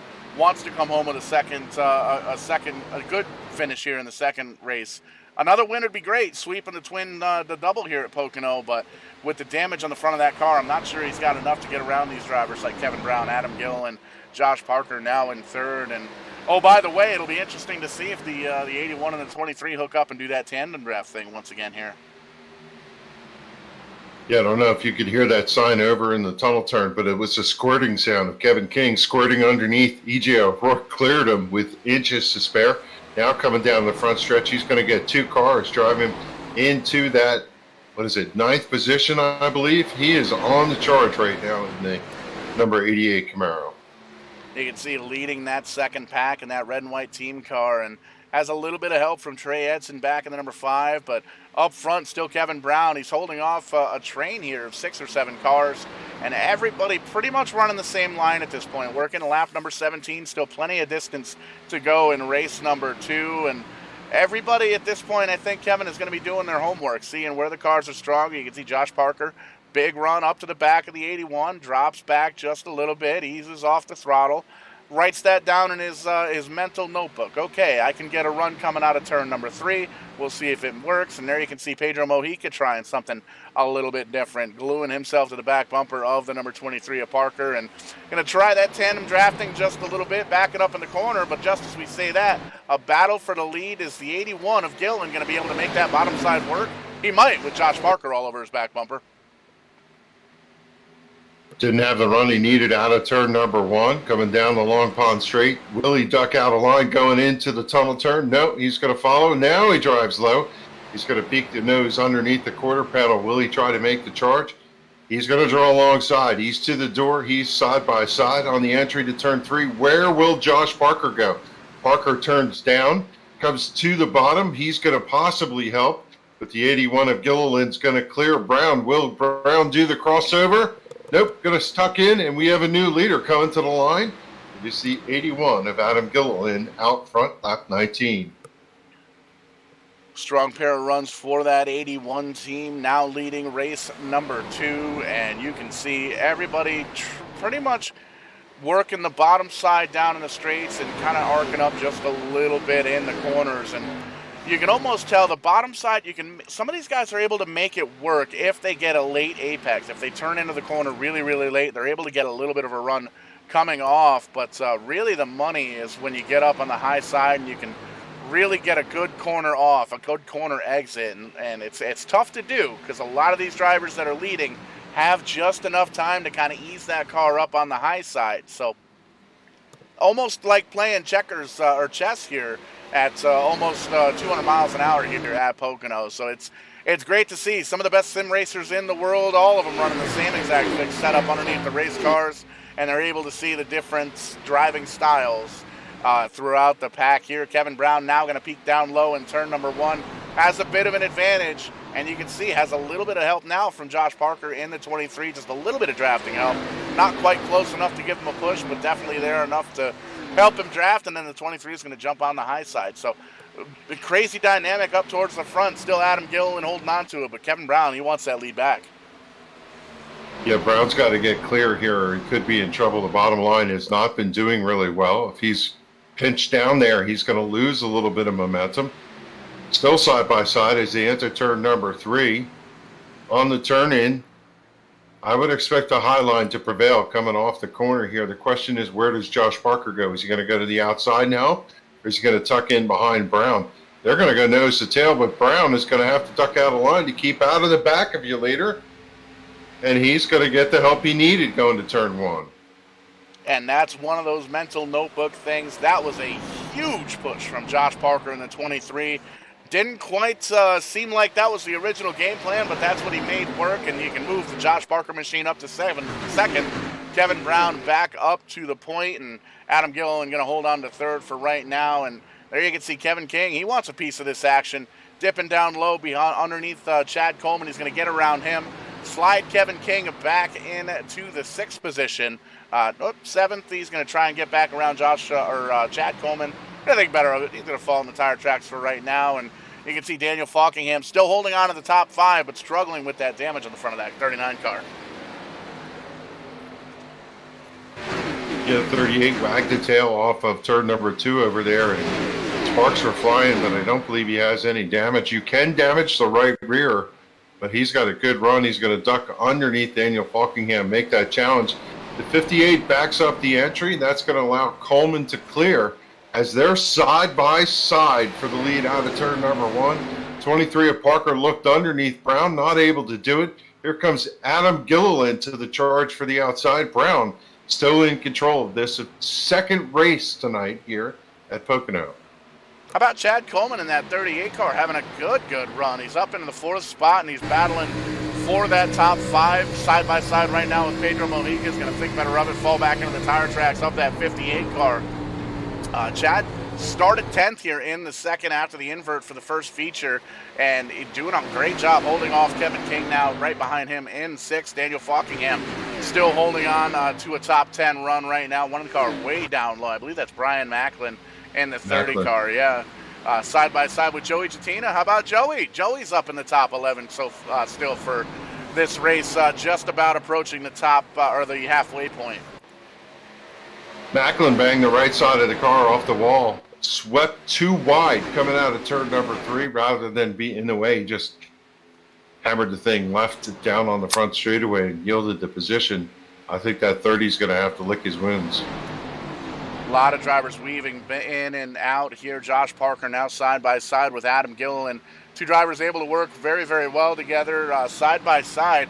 Going to be interesting to see who works where, who pushes who, and we saw the 81 was all over the back bumper, giving a great big push to the 23 car in that first feature up until about 3 laps to go. But caution going to come out now here on lap with 23 to go, and we'll see James Dewar coming off of pit road there. See if we can pull up the Colin Beer Bong instant replay, find out exactly why we're under caution here for the 3rd time. Trouble out of turn number 2 for the number 3 car appears to be the cause of the incident. Brings us under caution here for the 3rd time in race number 2. Jeff Ryan started off with a good run and found himself a little bit further on into the back, and you can see just one of those racing deals where you find your car pointed in the wrong direction, and you can see slams into the outside wall. Tommy Ryan goes down low. The 31, unfortunately, nowhere to go. Randy Yoakum in the 8, nowhere to go with him. Spins the 31 car around the 3 car. Looks like he almost gets that thing set. How about that driving for Jeff Ryan in that 3 car? We saw that big save almost 90 degrees sideways earlier on under green. Saves it coming to the caution here. A little bit of damage from a little bit of bumper car style contact. But man, Jeff Ryan really knows how to save a race car. Yeah, Tyler Dalton got a piece of that. But now the question lies, will they come to pit road? I would imagine for this race, everybody's going to have to get 4 tires and fuel. Somebody is definitely going to stay out. It's going to be tough to tell. I think we're going to have probably about a 50-50 mix here. I think some of the guys in the back are going to risk it. There you can see everybody up front coming down pit road and led by Kevin Brown, the leader, Adam Gill and Josh Parker, Pedro Mojica, Daniel Falkingham, everybody 20th on back. All right, they made me a liar. You were right, Kevin. Everybody stays ding, out. Ding, ding. Except Nobody somebody stayed wins, out. Johnny. Mike Kelly stays out. He's going to hold on to the lead. We'll see if he's going to just try and lead a lap here or if he's going to try and stay out and make something happen with the track position. A couple of other stragglers hanging out. Jose Gonzalez, Glenn Campbell, James Dewar in the 78. Those guys going to stay out on track. But everybody else, they're down on pit road. Yeah, we're going to look to see whether Falkingham is going to stay a little while there and get some damage fixed or whether he'll be able to get her down and away like everybody else. Adam Gill in the first car off pit road in that 81. Pedro Mojica, Kevin Brown, Josh Parker, Chad Coleman, and Kevin King, the top 10 off pit road. Everybody else coming down as well. And lots of different strategy. I presume we'll take a look at some of the pit stop times here. You can see the top 4 cars stayed out. The Dewar machine, James Dewar in the 78, just came down pit road a few laps ago. So made sense for him. But it looks like 4 tires all the way throughout 5th on back there, right around in the 14.5, 15-second range for those pit stops. So this is going to be interesting. 3 drivers up front came down a few caution laps ago. You can see that blue bar there. They've got a little bit older tires. James Dewar in the 78 has relatively fresh tires. And then Adam Gill in the first car on this caution to come off pit road with 4 fresh tires, going to restart in the 5th position. So a couple of different strategies here, Kevin, but I think this is going to make things interesting up front for sure. Field cycles around here, trying to get up to the pace car, get into formation for a restart, 3rd caution of the evening. To update the story on Daniel Falkingham, 20 seconds held to pull the right front fender out, get some damage fixed. He's going to slot him. That's going to slot him quite a bit back, and we'll see whether he can charge through the field. But Daniel Falkingham able to get his damage fixed. He's comes in behind Brian Macklin and the 74 Workman running, about 25th, 26th, so he's deep in the field here. Race officials giving the thumbs up back to double file restarts here. So Mike Kelly going to restart down in the bottom side. Jose Gonzalez in the Goya machine going to restart on the outside. Glenn Campbell, James Dewar, Adam Gill, and Pedro Mojica, Kevin Brown, Josh Parker, Chad Coleman, and Kevin King rounding out the top 10. And Trey Edson in the 5. He's running 11th. Jimmy Coleman, 12th. EJ O'Rourke, Elliott Henderson, Joey Jatina in 15th. Scott Stenzel. Scott Stenzel, easy enough for me to say. That guy in the 63 car, he's going to restart 16th. Richard Beasley, Tommy Ryan, Byron Daly, and Scott Stimley rounding out the top 20 so far. Lights are off of the iRacing pace car. We're getting ready to go green. Going to be taking the green flag with 20 laps to go here in race number 2 on the night for the Transervice Cup Series, brought to you by SIM500.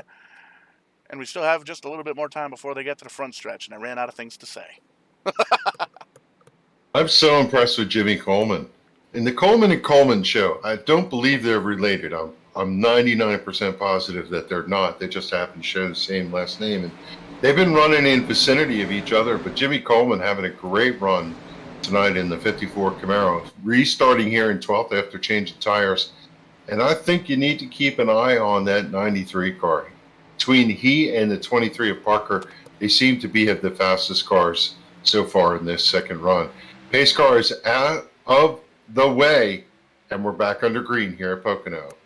Nice wide shot, showing a great restart from the number 2 of Mike Kelly. He's going to slide on up on the high side in front of Jose Gonzalez. Glenn Campbell up front in the 3rd position as well. Here comes the old Giller, though. Adam Gilliland down on the bottom side, making those fresh tires work. Pedro Mojica coming strong, as well as is Josh Parker, as is Kevin King. Look at these powerhouses down on the bottom side with 4 fresh Goodyear tires, trying to make them work here right off the restart. Ooh, a little bit of contact there between the 88 and the 23. They gather it back up, no harm, no foul, and they keep racing. But Mike Kelly's going to have a tall order here, 20 laps. Oh, a little bit of contact there with the 23 and the 44. They hold on to it. But you can see the leaders starting to drive away just a little bit. Mike Kelly doing a great job holding off the lead. Adam Gilliland, though, moves himself around the Pedro Mojica, or around the Pedro Mojica machine and around the Jose Gonzalez machine as well. They're going to get on around and slide himself into the 2nd spot. Caution flag comes out one more time, and it looks like it's somewhere towards the back of the pack, I believe.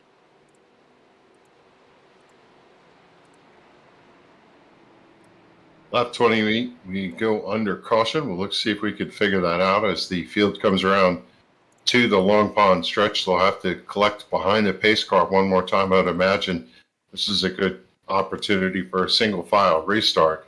I was watching the 26 come out of turn number 3 last time, and he had his challenges, and this caution is actually going to be an advantage to him because his car way off the pace after a slip, and I'm not sure, Paul, what this caution was about. Had one car sideways in the entrance of pit road here, and it was the 22 car up into the turd barrels, as our good friend Mike James from Up on the Rock would say. And we got it queued up here on the instant replay. Take a peek here at Nelson Rivera in the 22 machine, and you know what? This is one of those shots we're going to have to take a peek from on the inside. You can see on the outside of Daniel Falkingham, falls into the tire marks, hits the outside wall. Oh no! Bam! Gets stuck. 170 miles an hour to 0. Just like that. So that's a tough break for the 22 car. I tell you right now, that car's done. That hurts just as bad virtually as it does. Well, I'm sure. 100%. You can but I have hear to the say, thud. it does hurt when it's virtual.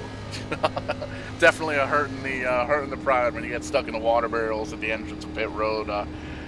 But that's one of the things here we've seen a couple of times coming off of turn 3. These drivers getting up into the wall just a little bit, losing the back end of the race car, and you can see the issues that can cause, especially when there's other drivers around you. Luckily, nobody else involved in that. Just gonna have to take a moment, get those barrels.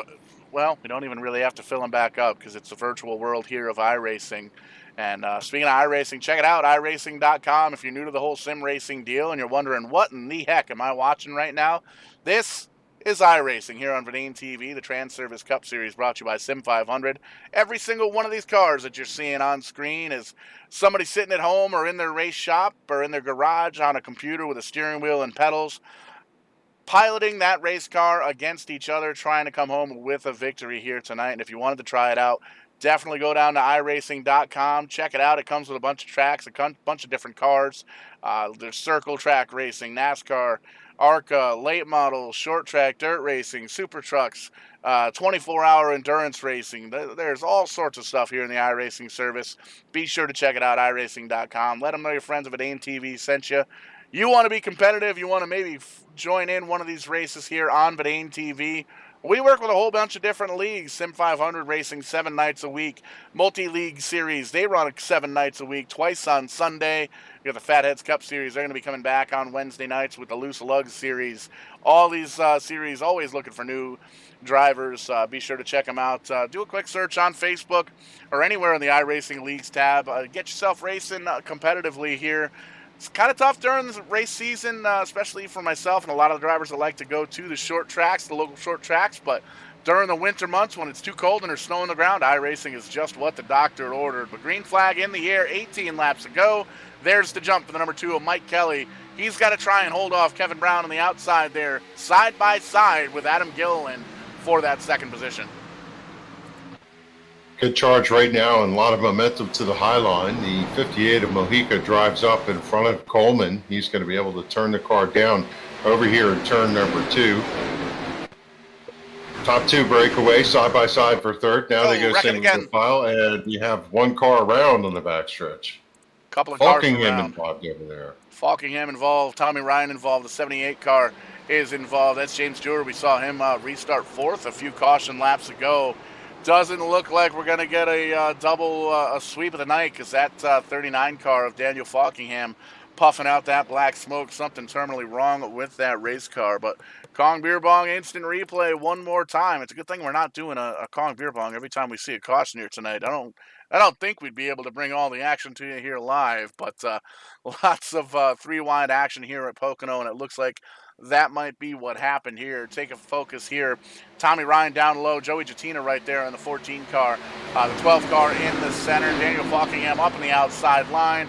There's some contact at 39, violent spin, violent crash down on the inside. He comes up into the racing groove, taxes 78, taxes 74 as well, and there you can see immediately smoke coming out of the under the hood from the 39 car. So tough break for Daniel Falkingham. The winner of the first feature here tonight, not so much for feature number 2. I got home from Pocono last night and decided I was going to jump in and race Pocono. And that's exactly what happened to me. Somebody turned sideways and I just Justin Haley them over there off the corner. And yeah, poor Daniel. I know his pain, believe me. I didn't even make it back to pit road before the engine blew. Mike Kelly doing a great job out front. Big time damage there on the right front of that car, but he's able to get these restarts working in his favor and able to hold off some hard chargers. But now he's going to have Josh Parker behind him in the 23 car. He's got Kevin Brown there as well, Adam Gill, and a couple of hard chargers. Pedro Mojica going to restart 5th. Chad Coleman still holding on to the 6th spot. Jose Gonzalez in 7th. E.J. O'Rourke in 8th. Kevin King 9th. And Byron Daly in the 10th spot. So almost a who's who there in the top 10 here in the SIM500 series with 16, check that, 15 to go as we cross the stripe. And it looks like we might be switching over to single file restarts once again. We'll double check that. Lights are still on the pace car, so we'll check that next time by. Yeah, I can confirm single file restart is a call by officials as we get ready for the restart. I want to talk about 9th place, Kevin King. Not happy last week. Chatter in the back channels about some of the contact that he had or incidents racing with specifically, and I think I have this right, Kevin Brown. Didn't have some kind words to go overall about some of the racing that went on. Kevin King, of course, a veteran, has run his fair share. He's seen a little bit of everything, and I think he just served notice to the entire league that he thought we could do a little better job out here and asked the drivers to pay some consideration about how they're racing each other. And, well, I'll say it for Tim is that Kevin, he's like one of the veteran NASCAR folks. When he speaks, people listen, and hopefully everybody's paying attention. That has nothing to reflect on how elbows up. I think the race format here, Paul, with 40 laps, typically these drivers at this type of racetrack used to run in 60, 80, 90 laps. 40 laps, it's a charge. It's like a sprint race. You got to go. You cannot give any quarter. Everybody's running right on the edge. And it's an opportunity for these drivers to get double points because you're getting double features here tonight. Unless, are we taking the average finish or are we scoring 2 features here tonight? My suspicion is that we're scoring 2 features, so it gives you 2 opportunities to win. And if Pocono's your track, just like when you come to a restrictor play track, as they used to call them, you might feel like you have a good advantage. Somebody like Kevin Brown, who runs good here, apparently, Josh Parker, Adam Gilliland, they want to get a victory tonight, and they've got it on lock to try and do that. Green flag in the air. Mike Kelly ran great in that first race, Paul, and with his car out front, he looks pretty stout tonight. Car coming off a pit road there. No harm, no foul. Kevin Brown going to go up on the high side. Josh Parker there. And you can't really have a cup race here at Pocono without thinking of John Adams, won here in the NASCAR E-Series, back when it was the Coke Series a few times. I believe that's where his 2 wins came from here at Pocono. One of the best at this track in iRacing. And, Josh Parker on the wall and around, so we'll revisit that story in a minute. That's going to bring out caution flag number 6. Big-time damage to the number 23 car, Josh Parker. It almost looked like he just caught a wheel, bumped it, turned left, right at the entry of the tunnel turn. Somehow, I don't know how he's doing it, he was able to drive away. We're seeing now the Kong Beer Bong instant replay getting it wound up just a little bit, and you can see here on the replay running in the second position. We're going to have to back that up one more time because I hit the wrong button. Josh Parker just kind of gets up into the outside wall, and we've seen it happen a couple of times where the drivers kind of get up in the outside wall, lose the car just a little bit, and unfortunately here, this particular event didn't have any room behind him between he and Kevin Brown, so as soon as he got up into the wall, Brown gets into the back of the car, sends Josh Parker on around, does a great job, doesn't hit anything down low, so that's good heads-up driving there for Josh Parker. A little bit of outside damage on that car, on the right side of the car, but still in one piece. Didn't really hit anything that time by. Just going to have to restart here in 14th position if he doesn't come down pit road.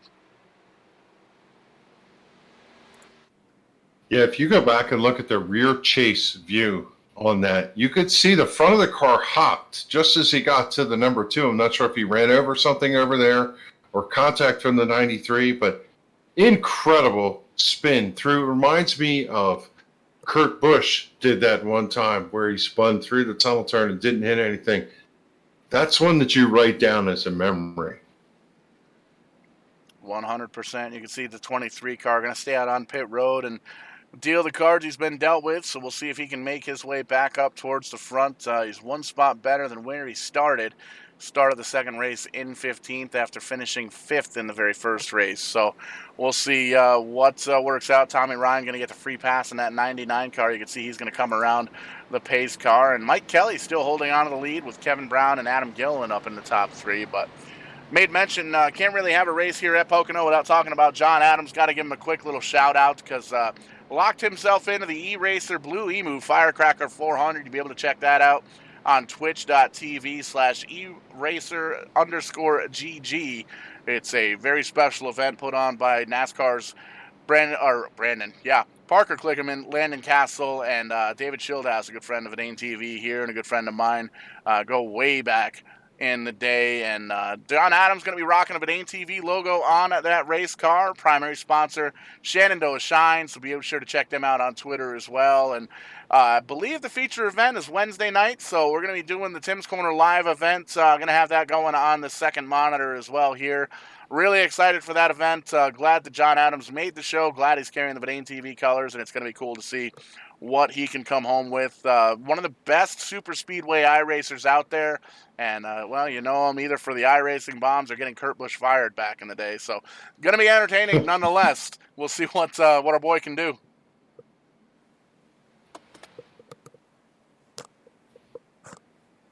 They have to wonder if the drivers are now starting to plot the strategy. 35 laps in, they know 46 laps is the distance. Some of those that are sitting back there in 10th, 11th, 12th, trying to calculate how can they make the moves to get themselves within striking distance. And everybody's sitting there first, second, third, trying to figure out how did they get past Mike Kelly. He's had clean air, car's been fast, and with the frequent number of cautions that they have not been able to try him, but I have to believe that Kevin Brown, as we come back to the restarts, got an ace up his sleeve. 100%. You can't rule out Adam Gill in the 81 car, Pedro Mojica, Chad Coleman in the top 5, Jose Gonzalez, Kevin King, EJ O'Rourke, Byron Daly, Justin Fuller. Justin Fuller, didn't really hear about him too much in the first race. He's running in the 10th spot right now, 11 laps to go as they cross the stripe, and another great start for Mike Kelly. But down low goes Kevin Brown. He's going to try and take a peek. Kelly's doing a fantastic job with the clean air on the nose of that number 2 Verizon car. He's going to be someone to reckon with here, I think, in the final 10 laps for sure. Yeah, he just drove the car hard down into the apex, and the car turned off properly with all the air on the front. Mike, a veteran, he knows how to get it done. A little wiggle, though, off of turn number 2 is going to open the opportunity. Here comes Kevin Brown to the inside with the 81 charging. 81's going to slide down underneath. Brown able to clear. Will the 81 pay the favor too as he come off 2-3? New leader, Kevin Brown. What can Brown do for you? Well, he can lead this race, and he's holding off Mike Kelly on the outside. Kelly not dropping back as quickly as you would think on the older tires there in the number 2 car. Holding his own there on the high side, but Adam Gilliland's going to get by in the 81. He's going to slide up in the 2nd position. Pedro Mojica dipping on down low. There you can see side by side behind them for 5th. Chad Coleman in the 38 car. Kevin King in the 88. And here comes E.J. O'Rourke in the 41. Jose Gonzalez back into the picture in the number 26 Goya machine too. So 10 laps to go here. 2nd feature of the night here, Kevin. Business is getting ready to pick up in a big way. I tell you, it's tenuous every single time they get there. To the tunnel turn as the 41 of O'Rourke got sideways, bounced off the wall, but he was able to keep it going. They're 3 wide out of turn number 3 with the 10 of Richard Beasley in the middle. How about 4 wide? 4 wide just briefly. Josh Parker making it low down on the bottom side, trying to get around all these cars here after that big slip up there. You can see getting around Byron Daly, the number 63 car as well of Scott Stenzel. Damage, a little bit of damage on that 23 car. Doesn't seem like he's going to be able to move his way on up towards the front. But one of the drivers, 2 of the drivers, working on up towards the front. Big bump there from Chad Coleman to Kevin King.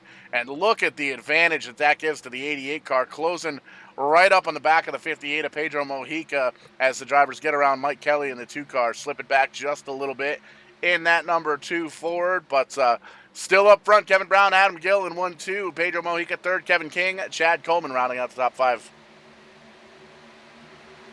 Beasley and Justin Fuller had contact over there. Saw smoke come off the right rear of the 10 car, damage to the 10 car. That's going to drop Beasley back a little bit. Out front, it continues to be, well, we saw it before, 81, pushing your leader, Kevin Brown. I have to believe that the 81 is just trying to push him away so that when the time comes, he's going to turn underneath him. Caution comes out once again, with 8 laps to go here, and we can see on the screen Justin Fuller, Josh Parker finding themselves on track in 8th and 9th position. Kevin Brown still holding on to the lead, but gives us another opportunity to take a peek at the Kong Beer Bong instant replay and find what went on with this caution here.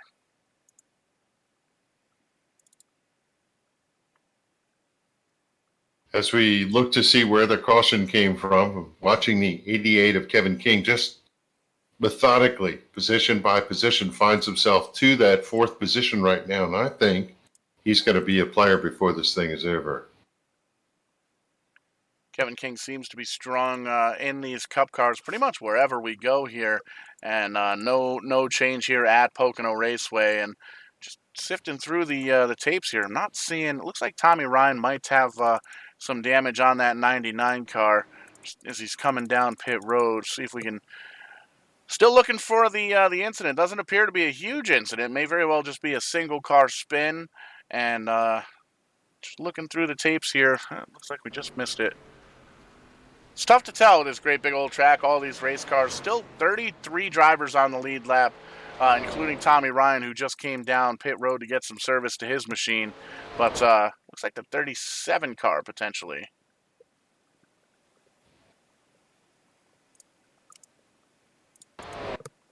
.31 car, check that.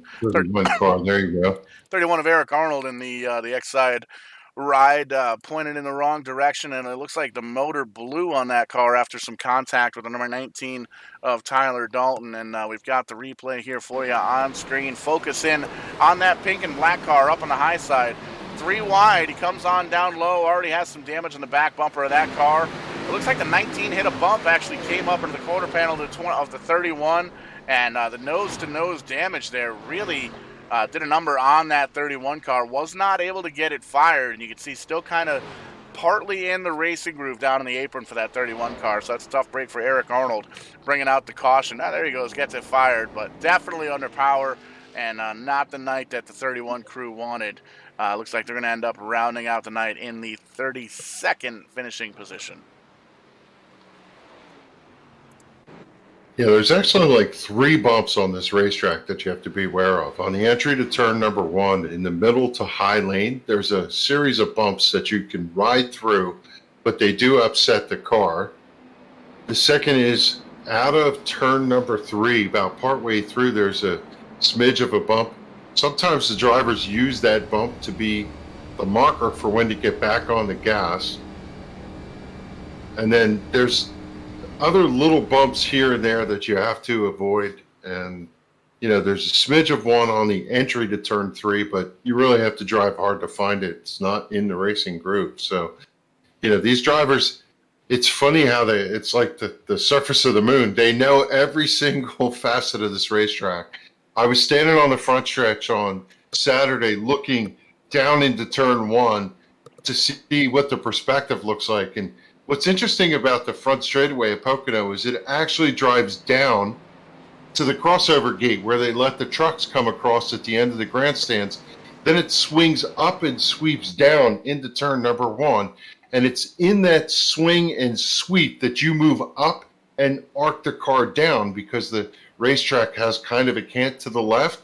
And a lot of the drivers, if they miss that mark turning in, will go up high and find themselves washing through those bumps, Paul. And you can see again, single file restarts, lights are off on the iRacing pace car. Everybody lining up right next to that wall to prevent anybody from passing on the outside here on the start. Kevin Brown up front, Adam Gill in second, Pedro Mojica, Kevin King, Chad Coleman. Green flag is out one more time, crossing the stripe. 5 laps to go here at Pocono, the second feature of the night. And you can see everybody trying to get as much of an advantage as they can here on what could be potentially the final restart of the night.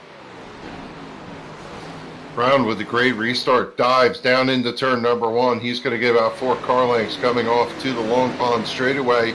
It is Adam Gilliland giving chase. He got a great run up off the corner, though, trying to close the gap. Brown swings down to break the draft.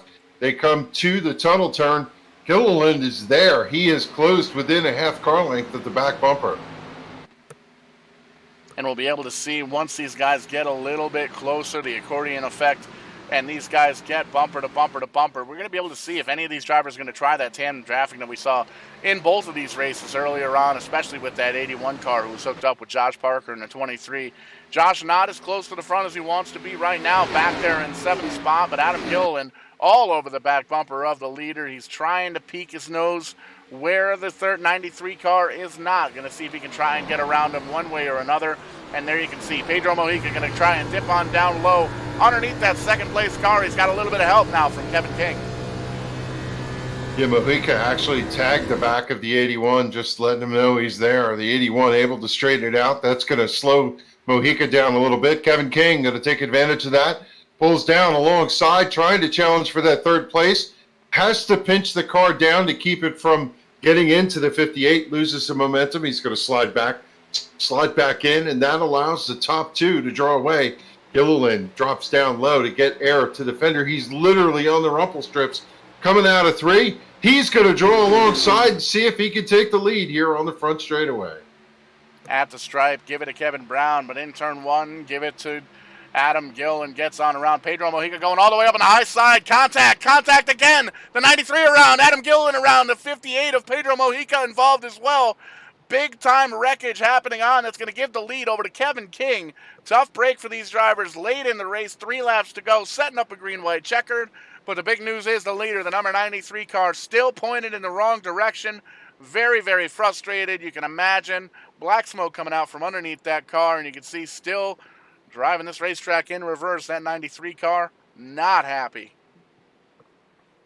You just cannot blame Pedro Mojica. When those drivers moved down a little bit and opened that outside lane, Pedro stuck it in there. And when the 81 moved up to make the entry to the corner, he probably had no idea that the 58 was out there. And you look at that Kong beer bong, top 3 make contact. 4th driver is now leading the race. Again, one of those things that could have been a lot worse than it was, but definitely not good for our leaders. Here's the 3-wide move heading into the corner. 58 up high, gets in contact with Kevin Brown. Big time slide for the 81. Looks like he holds on to it. So Adam Gilliland is apparently going to take the lead now. Kevin King 2nd, Chad Coleman in a 3rd. But big damage for Mojica, big damage for Kevin Brown, and a tough break for the guys up in the top 5. But man, oh man. Green-white checkered, Adam Gill and Kevin King, Chad Coleman, Jose Gonzalez, Josh Parker, Byron Daly, Doy Woods, Richard Beasley, Justin. This is going to be one heck of a restart, Kevin.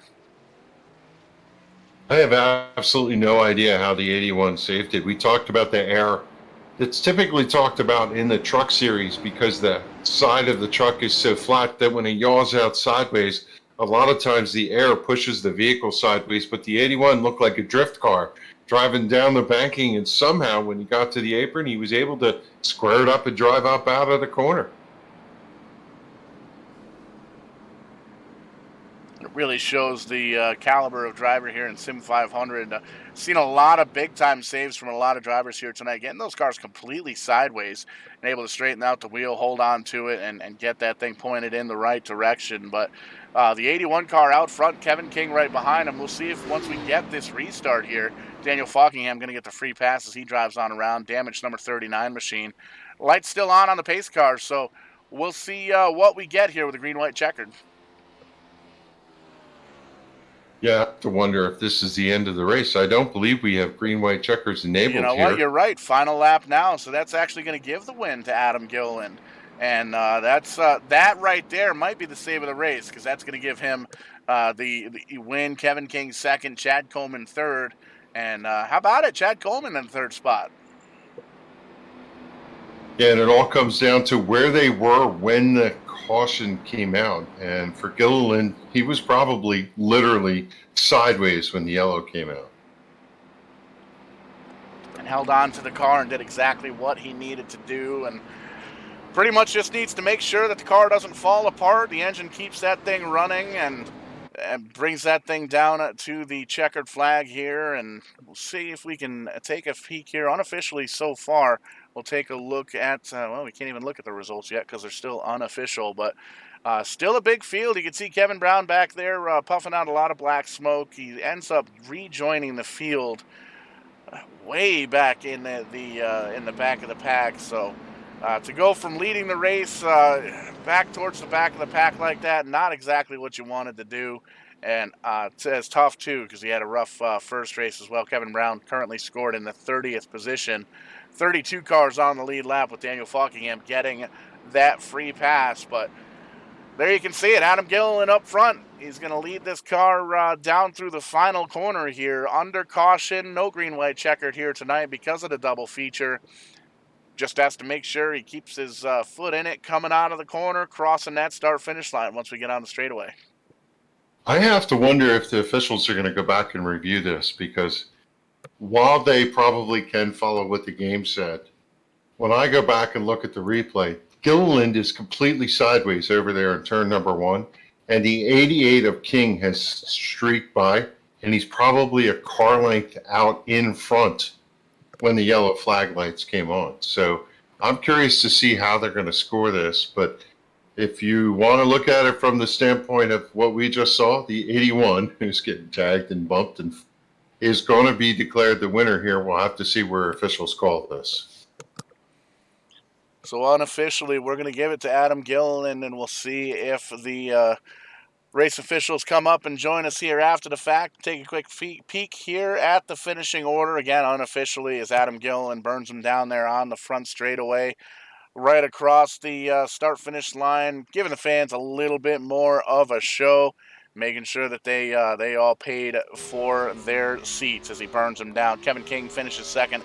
Chad Coleman with a great run finishes third. Jose Gonzalez, Josh Parker, top five. Byron Daly, Doy Woods, Richard Beasley, Justin Fuller, and Scott Stenzel rounding out the top 10. And you'll be able to see the rest of the finishing order going across the screen there. We're going to, big contact post-race there. That's Josh Parker. That's Josh Parker. We'll leave that as it is.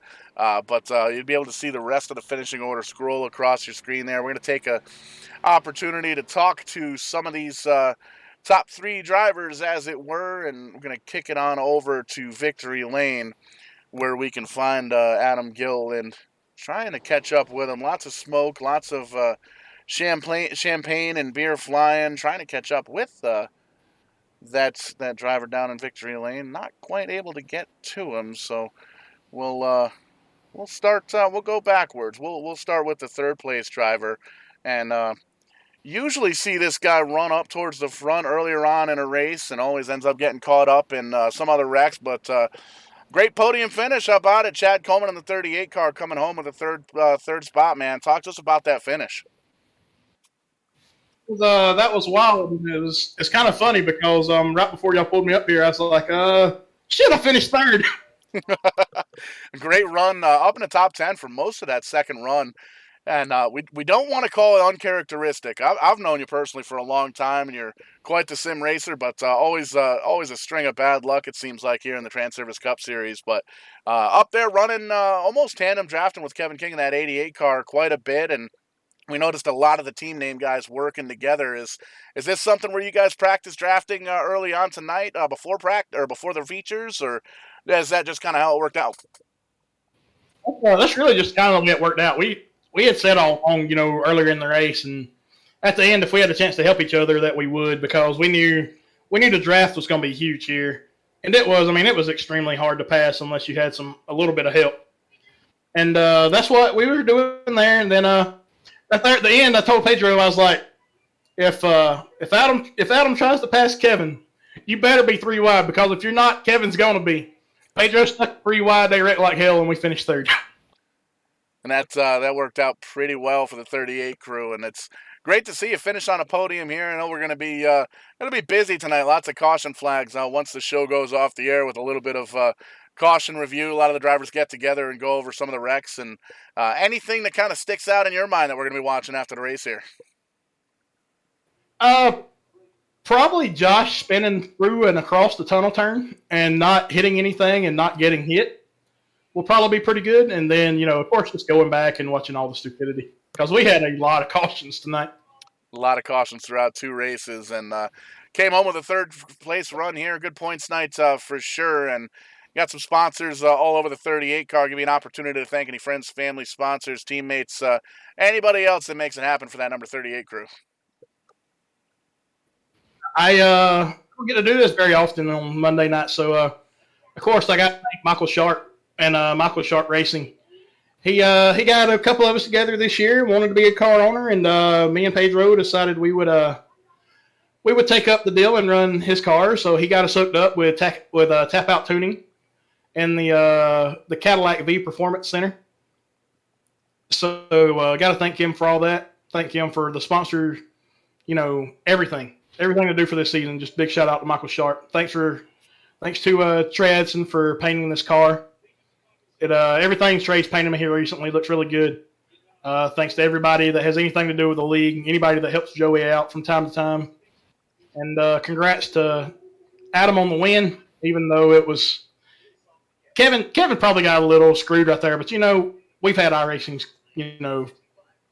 time of caution stuff that we've dealt with for a decade now. So you never know how that's going to go. But thanks to all those guys. Thanks to all the guys down there on Team Name.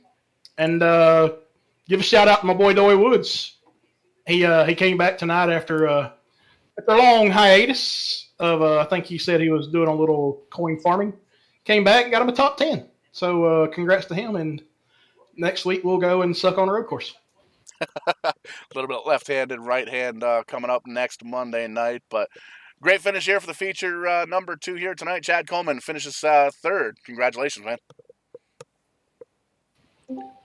Kick it on up a little bit further. Kevin, I believe you've caught up with the other Kevin there, finishing second. I am. Kevin King, how you doing here tonight? Not a win, but boy, you can't get any closer than that. Yeah, that was exciting. I watched it all happen. Honestly, I thought I had it because when the yellow came out, there was no cars around me. But apparently, I'm not sure, but I gave it to him. It wasn't even close, but they gave it to him. I still feel like he should be docked for wrecking everyone right there. But yeah, it could have been way worse. Like my first race went, but that was cool.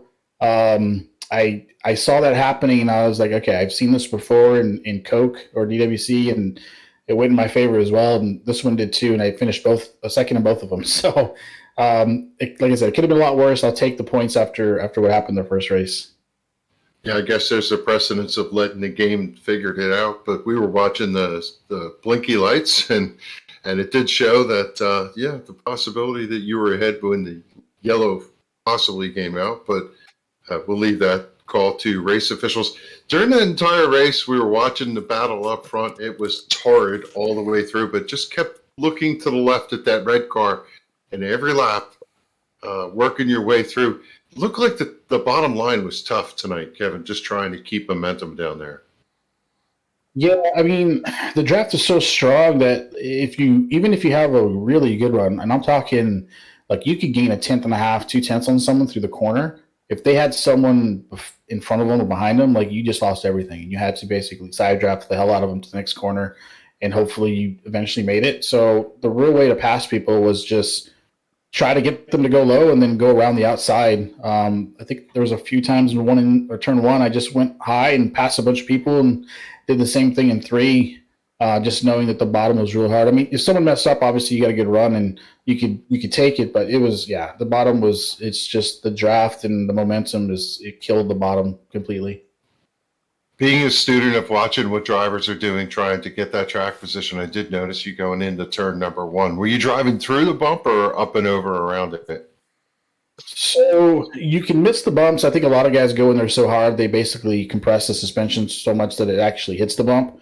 So what I was trying to do was brake real early and be off the throttle so the front end lifted up a little bit. And then once I knew I was past that, I would slowly get in the throttle. So I kind of just manipulated the front end to not hit it. And I saw some guys that would just go in there and just wash up.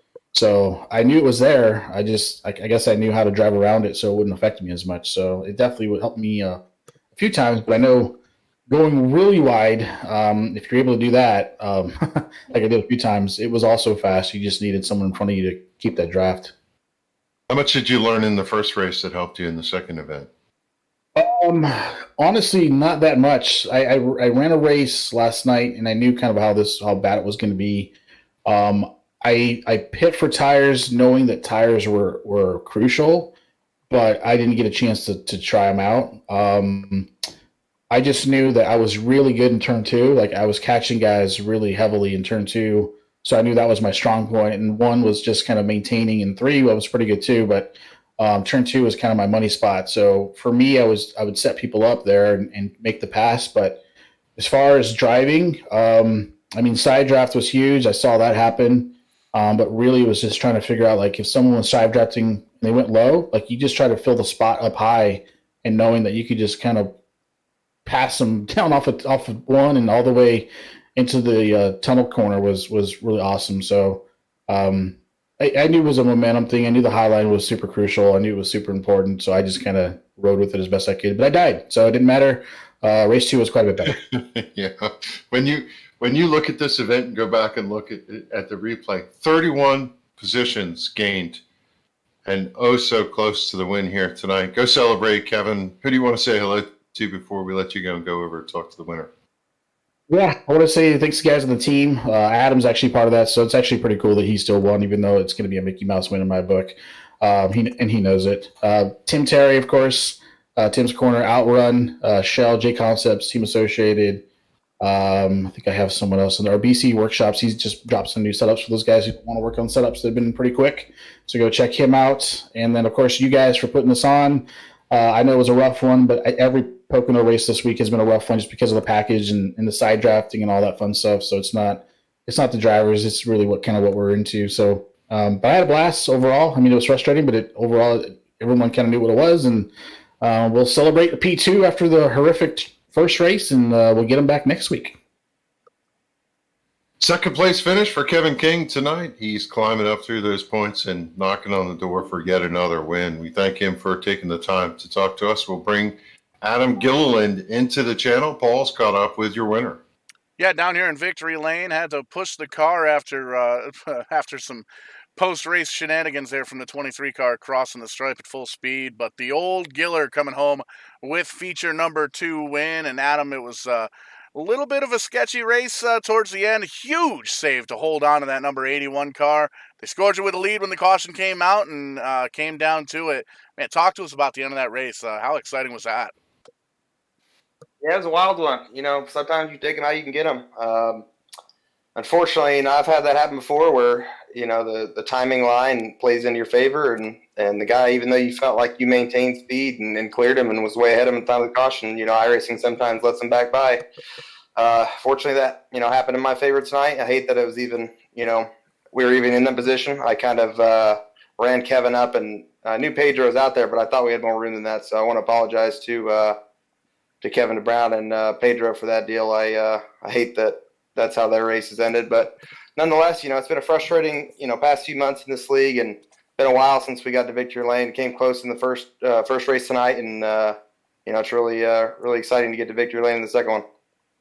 We've asked a couple of the guys so far. Was there anything that you may have learned in the first race that you were able to kind of carry over into the second race? It's not very often we were on double features here in the Transervice Cup Series, but was there anything you learned earlier on tonight? I learned you need a friend and someone that's going to push you when you go make a pass, because essentially the guy behind you, kind of like what happened there with the last lap or free to go deal, is I made a move on Kevin, and Pedro had the option to either push me or push Kevin, and whoever he pushes is going to get out front. So you really needed a partner tonight, someone to help you break the side draft. Essentially, me and Josh Parker did it really good the start of in the middle part and end of the first race. I was really helping him, and we were working together, and it really almost turns into a plate race. It's a race you got to be very aggressive, and you can't hold anything back, and that leads to crashes, and that leads to some guys being bad, and that's what you saw tonight. Yeah, and a lot of guys knowing that they had a shorter distance to get to that checkered flag, and kind of burning the candle at both ends. So a lot of the drivers trying to make things happen as early as they could. But great to see you come home with a victory. We got sponsors all over that number 81 car. Who makes it happen? Who gets you to and from the virtual racetrack each and every week? Yep, as always, just got to thank Scott Stencil and Personal Comfort for all the support this season. He sponsored a bunch of us, and really happy to get him back in victory lane. Make sure you check out personalcomfortbed.com. Better number bed at a better price. As always, got to thank the team and Kevin for all those guys, and for all the hard work they do on the road to pro side, and my buddy Trey Edson for all the beautiful paint schemes he whips up for all of us. So, and of course, you guys at Vidane. Really appreciate your guys' broadcast. Absolutely, going to be one to watch back for sure. Congratulations here. Great win here for the second feature. Thanks so much. And here at Vidane TV, we're always about entertaining the masses, so we're going to try and get in contact with one of the drivers making a comeback tonight. Doy MF Woods coming back after a little bit of hiatus. Coming home, bringing that 07 car back in the 7th position here. Doy, how about it? Talk to us about that race. It was pretty wild. The second race was all right. The first race, I think I kind of got dumped, and then I wasn't paying attention, and then I was about to come out on the field and do a Kevin LePage, and instead I just stopped and I brought out that caution. So I had an idiot move, a brain fart. But the second race was all right. I was driving with one sock on and half my clothes on in one hand. So 7th place is all right. I'll take it. We got a little bit of left in right-hand turns coming up next week. We're going to put both socks on and both hands on the wheel next week, or how are we running that? Yeah, I'm going to. It took me a while to get this iRacing going. I haven't raced in a couple months. Been killing it on the crypto market. I tell you, anybody that's want to have financial freedom, you want to make some real money, you definitely need to check into the crypto. If you remember how to fish with your grandpa and you know how to sim race, you can definitely do crypto. So, if you want to make money, financial freedom, guys, it's time to get into crypto. It's the future, and that's all. I'll just leave it alone at that. Might be something to take a look at here in the spare time here at Vidane TV. Want to give you an opportunity, though. Give any friends, family, sponsors, anybody out there who makes it happen for the 07, who gets you to and from the virtual track. Yeah, all the guys, me and Byron had a good run there at the very end. All my friends, I appreciate the love, and like it says, what goes around comes around. That's a little hint for somebody. But great run here tonight, top 10 here in the second race. Always fun talking to you, Doyle. We'll see you next week. Thank you, sir. Man, so a pair of Pocono races in the books here. A couple of caution flags to deal with throughout the night here, Kevin. But all in all, I think it was a relatively entertaining night. Yeah, that was an interesting little bomb he left sitting there. I wonder if somebody's going to poke that balloon with a pin. We got Chad Coleman hanging outside the production trailer. He's just kind of tapping on one finger. Chad, you open the door here for you. Let you back in. Did you forget somebody? Nah, I'm good. I just forgot to leave.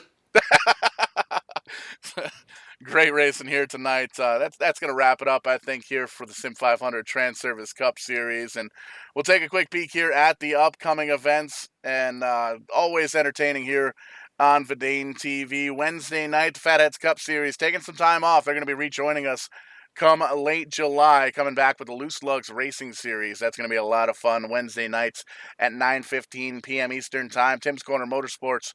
Tim's Corner Live, episode number 22. Crazy to think we're at 22 episodes in on that series. Wednesday night, 7 p.m. Eastern Time, talking to some of the Maritimes, Canada's best racers, short track racers, bombers, demo drivers, late model drivers. Lots of entertainment coming out of Atlantic, Canada. Thursday night multi-league Cup Series coming back 8:30 p.m. time. Friday night I'll be at Stafford Speedway. Nothing on the air that night. This Saturday, July 3rd, a very special presentation and a very special event. Going to be doing a gender reveal for my sister. Going to be finding out, I'm going to be an uncle.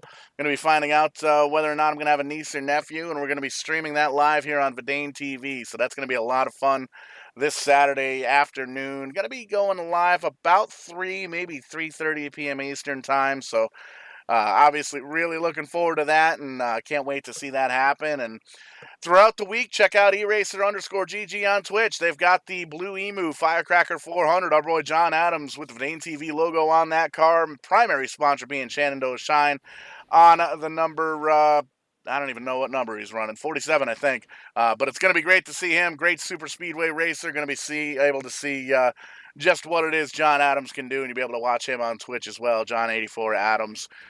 As well. But that's going to wrap it up here for Vidane TV. I am Showtime Paul Strickland Jr., Kevin England alongside me. Thanks, everybody, from SIM500 from the Transervice Cup Series. We'll catch you on the flip side. When we do, we're going to be doing it live.